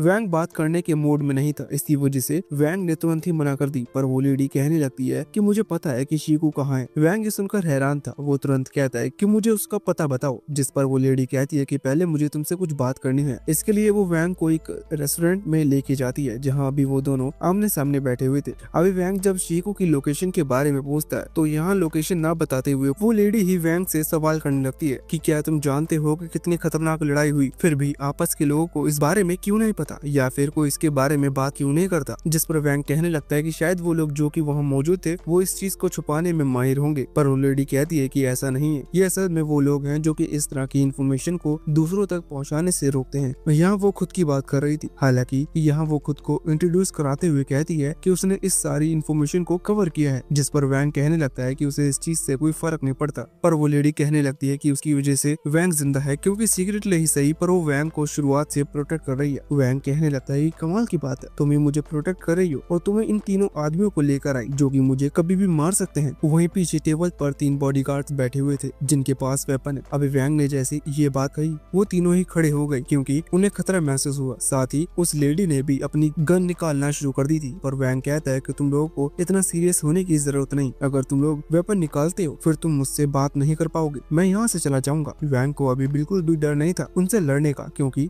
वैंग जानता है कि वैंग उन्हें हरा देगा। अभी वैंग कहता है कि मुझे बस याओ की लोकेशन जाननी है, इसलिए मैं तुम्हारी बात सुनने को तैयार हूँ। और वैसे भी तुमने मुझे यहाँ बात करने के लिए बुलाया था, न कि लड़ने के लिए। हमला करना होता तो तुम वहाँ ब्रिज के पास भी कर सकती थी। वैंग की ये बात बिल्कुल सही थी, इसी वजह से वो लेडी भी अपने बॉडीगार्ड्स को शांत होने का कहती है और वहीं बैठने लगती है। वैंग उसी दौरान उस लेडी की आइडेंटिटी कार्ड को नोटिस करता है जो कि अभी छुप छुप कर वैंग को देख रहा है। वहाँ उस पर फोकस करने के बाद वैंग को पता चलता है कि सामने बैठी लेडी का नाम यूजिन है, जो कि एक स्पेशल फोर्स का मेंबर है। ये स्पेशल फोर्स असल में सुपर नेचुरल ह्यूमन से डील करती है, मतलब संभालती है कि उन लोगों के बारे में नॉर्मल ह्यूमन को पता ना चले, और साथ ही कुछ ऐसे काम जो कि सही नहीं है उन्हें होने से रोकती है। अभी ये चीज भी क्लियर थी कि यूजिन नाम की जो लेडी है ये इस स्पेशल फोर्स में इतनी अच्छी पोजीशन पर होगी तभी इसके पास इतने सारे बॉडीगार्ड्स हैं। वैसे अभी वो अपना आईडी कार्ड छुपाती है और कहती है कि क्या आप मेरी बात पर विश्वास करोगे, जिस पर वैंग कहता है कि वो शुरुआत से उसकी बात पर विश्वास कर रहा है, वो जो चाहे वो बता सकती है, क्योंकि पहले ही वैंग ऐसी कई सारी चीजें देख चुका है जो कि रियल लाइफ में होना पॉसिबल नहीं है। खैर वैंग के मन में अभी एक और सवाल था जो कि वो यूजिन के सामने नहीं रखता। वैंग सोच रहा था कि जिन फाइटर्स से अभी अभी उसकी फाइट हुई क्या उन लोगों के पास भी सिस्टम था, मतलब क्या वो भी अपने सिर में अजीब सी आवाज को बोलता हुआ सुन पाते होंगे। अभी वैंग को इस चीज के बारे में नहीं पता, इसी वजह से वो यूजिन के सामने भी ये बात नहीं रखता, क्योंकि किसी ऐसे पर्सन को अपनी ज्यादा इन्फॉर्मेशन देना जिसे हम जानते नहीं बिल्कुल भी सही चीज नहीं है। वैसे यहाँ वैंग यूजिन से पूछता है कि आखिर उसे वैंग से क्या काम है, जिस पर यूजिन बताते हैं कि उसे अभी अभी बताया कि वो लोग सभी ऐसे लोगों को प्रोटेक्ट करते हैं जिन लोगों के पास सुपर नेचुरल पावर है, वो उन्हें असली दुनिया के सामने आने से रोकते हैं, और साथ ही कई सीक्रेटली भी ऐसे मिशन चलते हैं जिससे ऐसे कुछ लोगों की जान ऑलरेडी बचाई जा चुकी है। इसके बदले स्पेशल फोर्स चाहती है कि सुपर सुपर नेचुरल पावर वाले लोग भी उनकी मदद करें। अभी वैंग ये सुनते ही सारा मामला समझ चुका था। वैंग कहने लगता है कि क्या तुम चाहती हो कि मैं भी एक बॉडीगार्ड की तरह तुम्हारी मदद करूं? ये तो वैसे तो कितने ज्यादा कमजोर है। वैंग की बात बिल्कुल सही थी, क्योंकि इस तरह के बॉडीगार्ड्स उन स्पेशल फोर्स वालों की कैटेगरी वाइज में रखा है। मतलब सच में वो लोग ज्यादा ताकतवर गिनती में नहीं आते। अभी एक बॉडीगार्ड यहाँ यूजिन के कान में कह रहा था कि कैटेगरी वाइज देखें तो वैंग बी रैंक पर है, इसलिए अगर वो हमारी मदद करने के लिए मना भी करता है तो वो भी हम उसे फोर्स नहीं कर पाएंगे। खैर यूजिन को लगता है कि वैंग उसकी मदद के लिए मान जाएगा। वो कहती है कि हमें तुम्हारा ज्यादा समय नहीं चाहिए, हमें सिर्फ 3 मिशन के अंदर तुम्हारी हेल्प चाहिए। इन मिशन के बीच वैंग को यूजिन का गार्ड बनकर जाना होगा और इन मिशन के पूरा होते ही वो लोग वैंग को शिकू की लोकेशन बता देंगे। अभी वैंग ये सुनकर कहता है कि मैं एक मिशन के बदले ये चीज एक्सेप्ट कर सकता था, लेकिन अगर मुझे 3 मिशन पर जाना होगा तो उसके बदले मुझे शिकू के साथ शिनाओ की लोकेशन भी चाहिए, क्योंकि मैं असल में उसे ही ढूंढना चाहता हूँ। अगर तुम इसके लिए हाँ करती हो तो मैं भी इन लोगों की मिशन के लिए हाँ कर दूंगा। जिस पर यूजिन ने हाँ कर दी थी। हालांकि वो वैंग को एक एनवलप देती है और कहती है कि एक कॉन्ट्रैक्ट है, अगर तुम इसके लिए हाँ करते हो तो ही तुम्हें गार्ड बनाया जाएगा। साथ ही वैंग को इसके पहले एक टेस्ट भी देना होगा।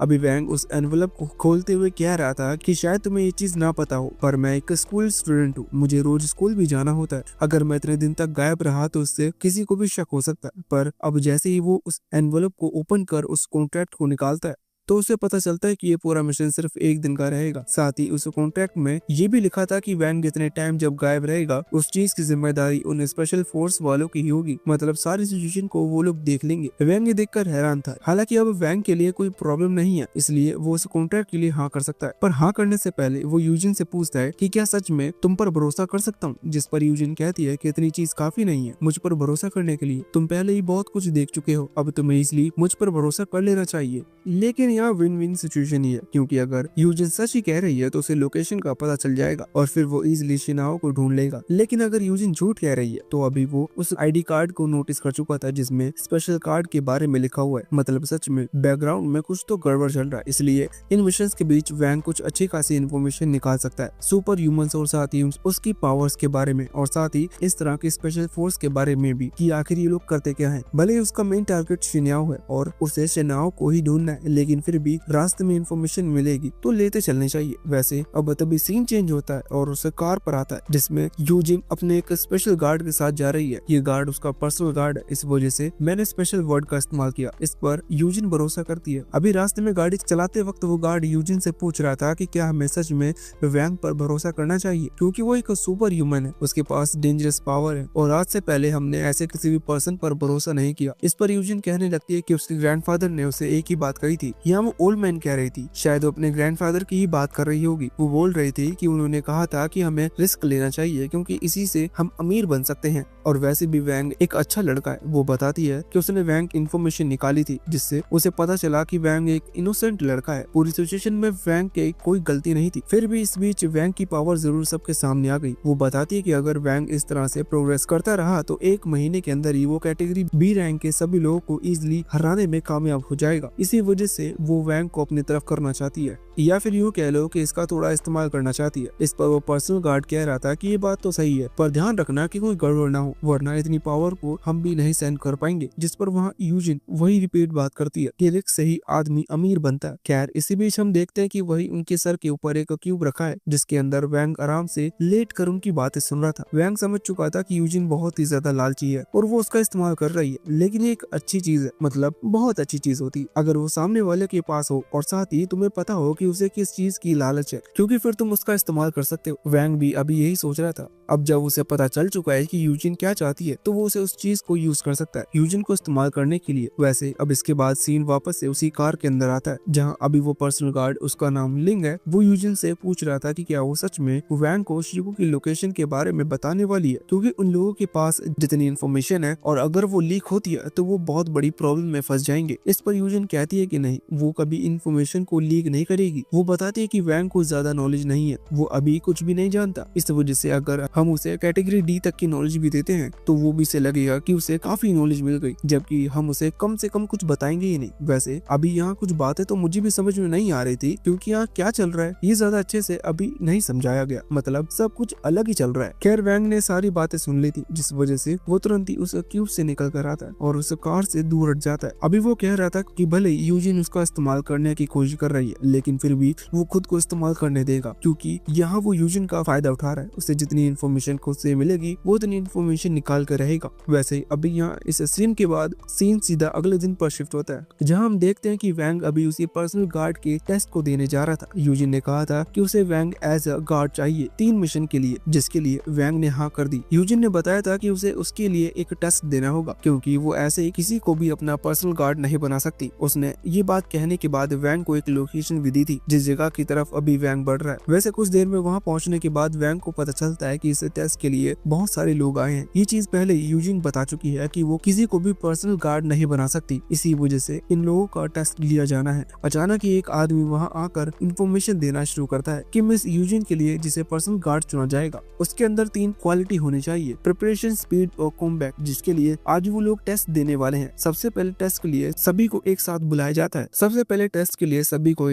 जाता है। सामने एक दरवाजा था, दरवाजा उन्होंने जैसे ही पार किया तो वो एक गैम्बलिंग रूम में पहुंच गए। अगर तुम गैम्बलिंग को क्रिकेट टीम बनाना समझते हो तो तुम बेवकूफ है, क्योंकि वो बेवकूफ है और गैम्बलिंग असल में एक आर्ट है। यहाँ उस आदमी ने ये चीज पहले ही क्लियर कर दी थी कि उन सभी को 5-5 चिप दी जाएंगे, जो कि गैम्बलिंग मनी होती है, और यहाँ अलग अलग खेल खेल कर वो चिप जीत सकते हैं। यहाँ से निकलने से पहले जिसके पास भी 10 चिप होगी वो जीता हुआ माना जाएगा, मतलब कि वो इस टेस्ट को पास कर लेगा और अगले टेस्ट में एंटर करेगा। यहाँ एक और चीज क्लियर कर दी गई है, किसी से झगड़ा कर चिप्स नहीं छीन सकते और साथ ही चोरी नहीं कर सकते, मतलब चुरा नहीं सकते। बाकी गैम्बलिंग कला है जिसमें चीटिंग जरूर हो सकती है, इसलिए वो रूल यहाँ नहीं रखा गया। अभी सारी इन्फॉर्मेशन जान लेने के बाद कुछ लोग तो फाइट को प्रेफर कर रहे थे, मतलब वायलेंस के लिए मना किया गया है, लेकिन अगर दोनों की तरफ के कॉम्पिटिटर हाँ कर दे तो ये फाइट डिसाइड की जा सकती है कि कौन चिप्स रखेगा, पर इसके लिए दोनों की तरफ के लोगों को हाँ करना होगा। यहाँ दूसरी तरफ वैंग, जो कि लड़ाई की वजह कोई दूसरा रास्ता ही ढूंढ रहा है चिप्स कमाने का, उसे वही आदमी मिलता है। वो आदमी वैंग से कहने लगता है हम बेवकूफी नहीं करेंगे। वो वैंग को बताता है कि यहाँ जो कंप्यूटर मशीन रखी हुई है उनमें चिप्स जीतना बेवकूफी होगी, क्योंकि वो कंप्यूटर से चलती हैं, जिसमें हमें जीतना है या नहीं ये सामने वाले के ऊपर डिपेंड करता है, जो उन मशीन्स को प्रोग्राम कर चुके हैं। वहीं दूसरी तरफ ऐसे गेम जिनमें चीटिंग की चांसेस ज्यादा हैं, उनमें पार्टिसिपेट करने का फायदा नहीं है। वो आदमी अभी कह रहा था कि चीटिंग से अच्छा हम ईमानदारी से चिप्स जीते। वहीं दूसरी तरफ वैंग, जो कि उस आदमी को अभी बड़बड़ाते हुए देख रहा है, वो सोच रहा था कि क्या ये आदमी उससे बात कर रहा है। खैर वैंग को ऐसा नहीं लगता, इस वजह से वो चुपचाप वहाँ से चला जाता है। अभी वो आदमी कहने लगता है कि क्या तुम मुझ पर भरोसा कर सकते हो, हम अपने लिए 10 चिप्स कलेक्ट करेंगे। पर जब ऐसा कहकर वो अपने आसपास देखता है तो वैंग उसे दिखाई नहीं देता। इसका मतलब वैंग वहाँ से चला गया, जो देखकर वो आदमी कहने लगता है कि शिट, मेरा पहला टारगेट चूक गया, अब मुझे कोई और नया टारगेट ढूंढना होगा। वैसे वहीं दूसरी तरफ वैंग जब अलग अलग खेलों को देखकर आगे बढ़ रहा था, उसी दौरान उसे एक काउंटर दिखता है, जहाँ की लड़की, जो कि असल में डीलर है, वो 3 कप्स लेकर खड़ी हुई थी। उन कप्स के नीचे कॉइन रखा गया था, उसे चिप्स दे दी जाएगी। ये गेम परफेक्ट इसलिए है क्योंकि इसमें हिस्सा लेने वाला एक पर्सन किसी दूसरे पर्सन के साथ कॉन्टेस्ट नहीं कर रहा, वो असल में उस लीडर के साथ कॉन्ट्रैक्ट कर रहा है, जिसे सामने वाले के चिप्स को अपना बनाना है। अभी वैंग को यही लड़की अच्छी लगती है, या यूं कह लो यही खेल अच्छा लगता है, इसी वजह से वो इसमें हिस्सा लेने का फैसला करता है। पर इतने में ही वही आदमी आ गया, जो कि वैंग को बेवकूफ बनाने की कोशिश कर रहा था। वो वैंग से कहने लगता है कि मैं तुम्हें अपना दोस्त बनाना चाहता हूँ, पर लगता है कि तुम ऐसा नहीं चाहते, इसलिए मैं चाहता हूँ कि हम दोनों कंपटीशन करें, जो सही कप गैस करेगा वो जीता हुआ माना जाएगा। वैंग कहता है कि इसमें कोई फायदा नहीं, हम सिंगल भी ये खेल सकते हैं, जिसमें दोनों का फायदा है। अगर कोई हारेगा तो भी अच्छा है, सामने वाले से नहीं हारेगा। इस पर वो आदमी कहने लगता है कि शायद तुम डर गई, पर वैंग कहता है कि अगर तुम ऐसा ही चाहते हो मुझे ये चीज मंजूर है। और वैंग एक ही गेम में 5 चिप्स दाव पर लगा देता है, जो देखकर वो आदमी हैरान था। वो थोड़ा सा डरा हुआ था, पर उसने भी अपनी 5 चिप दाव पर लगा दी। वो लड़की तुरंत ही एक ग्लास के नीचे कॉइन रखती है और ग्लास घुमाना शुरू करती है। अभी कई और दूसरे पार्टिसिपेंट्स का ध्यान अभी उन ग्लासों पर था। यहाँ रूल ये है कि अगर दोनों ही सही नहीं बता पाए तो वो जो चिप थी वो उस लीडर को मिल जाएगी, मतलब कुछ भी सिचुएशन हो उसका ही फायदा है। अब जब ग्लास रुकते हैं तो सबसे पहले उस आदमी से पूछा जाता है। वो वहाँ लेफ्ट वाले कप की तरफ पॉइंट करता है। उसे लग रहा था कि उसी कप के नीचे कॉइन है। खैर जब वो लड़की वैंग से कॉइन के बारे में पूछती है तो वैंग उस लड़की की लेफ्ट हैंड के बारे में बताता है कि वो उसने अपने हाथ में छुपा रखा है। हालांकि लड़की ने सुनते ही अपना हाथ खोल दिया और कहा कि उसके हाथ में कोई कॉइन नहीं है, पर वैंग ने नोटिस कर लिया था, इसलिए वो कहता है कि तुम ऑलरेडी वो कॉइन अपने राइट हैंड में ट्रांसफर कर चुकी हो। ये सुनकर सभी बहुत ज्यादा हैरान थे, खासकर वो आदमी। वैंग कहता है कि अपने दोनों हाथ सामने लाओ, जिसके बाद वो लड़की अपना राइट हैंड लाती है और बताती है कि वैंग ने सही गेस किया, कॉइन उसी ने गायब किया था। ये सुनकर वो आदमी बहुत ज्यादा हैरान था। उसने तीनों कप खोल कर देखा तो वहाँ कॉइन नहीं था। अभी वो कह रहा था कि ये तो चीटिंग है, आखिर तुमने उस कॉइन को ग्लास के नीचे से कब निकाला? पर लड़की कहती है कि नहीं, ये चीज मैं आपको नहीं बता सकती क्योंकि रूल्स के खिलाफ है। ये सुनते हुए वो आदमी समझ जाता है कि यहाँ क्या चल रहा है। वो कहता है कि तुम्हारे पास दो कॉइन थे, एक तुमने अपने हाथ में रखा और दूसरा कॉइन ग्लास के नीचे था, जो कि टेबल में बने होल की वजह से नीचे गिर गया। अभी इस पर वो लड़की तुरंत मना करती है कि ऐसा कुछ भी नहीं है, पर यह आदमी बात नहीं मानता। वो दोनों तो उस लड़की को दूर हटाते हैं और टेबल के नीचे देखने लगता है जहाँ कोई भी होल नहीं था। होल असल में उसके दिमाग में है। खैर वो लड़की कहती है कि मैंने पहले ही कहा था कि शुरुआत से मेरे पास सिर्फ एक ही कॉइन था, वो मैंने कब गायब किया ये चीज आपको नोटिस करनी थी। वैसे कुछ भी वैंग अपने कॉइन्स डबल करवा चुका था, मतलब कि अपनी चिप्स डबल करवा चुका है। उसके पास 10 चिप्स थे, इसका मतलब उसने टेस्ट को पास कर लिया, इसलिए वो उन्हें लेकर यहाँ से चला जाता है। तभी एक दूसरी लड़की वहाँ आती है जो कि इस टेस्ट में वैंग की तरह ही एक पार्टिसिपेंट है। उसने भी कई दूसरे खेल देखे लेकिन उसे भी यही खेल पसंद आया, वो भी यही खेलने आई है। खैर उसने कैसे खेला और जीती या हारी ये हमें नहीं बताया जाता। हमारा सीन डायरेक्टली अगले दिन पर शिफ्ट हो चुका था, जहाँ वैंग को उसका रिजल्ट मिल चुका है कि उसने टेस्ट पास कर लिया। इसका मतलब अब वो पर्सनल गार्ड बनने के लिए तैयार है। खैर जो दूसरे टेस्ट के लिए गए होंगे वो हमें नहीं दिखाए गए, शायद वैंग ने उन्हें भी पास कर लिया होगा। हालांकि हमें जरूर बताया जाता है कि वैंग ही अकेला पर्सनल गार्ड नहीं है, मतलब उन टेस्ट के बीच से कुछ लोगों को चुना गया इस मिशन के लिए। खैर आखिर में हमें उन लोगों को भी दिखाया जाता है जिसमें वो लड़की भी थी जो कि वैंग के बाद खेल खेलने के लिए आई थी। वैसे अभी इस चीज के साथ ये पार्ट यहीं पर खत्म हो जाता है। इस वीडियो को अच्छा सपोर्ट आया तो इस पार्ट को इसी तरह से हम जल्दी लेकर आएंगे, अगला पार्ट भी जल्दी ही आएगा।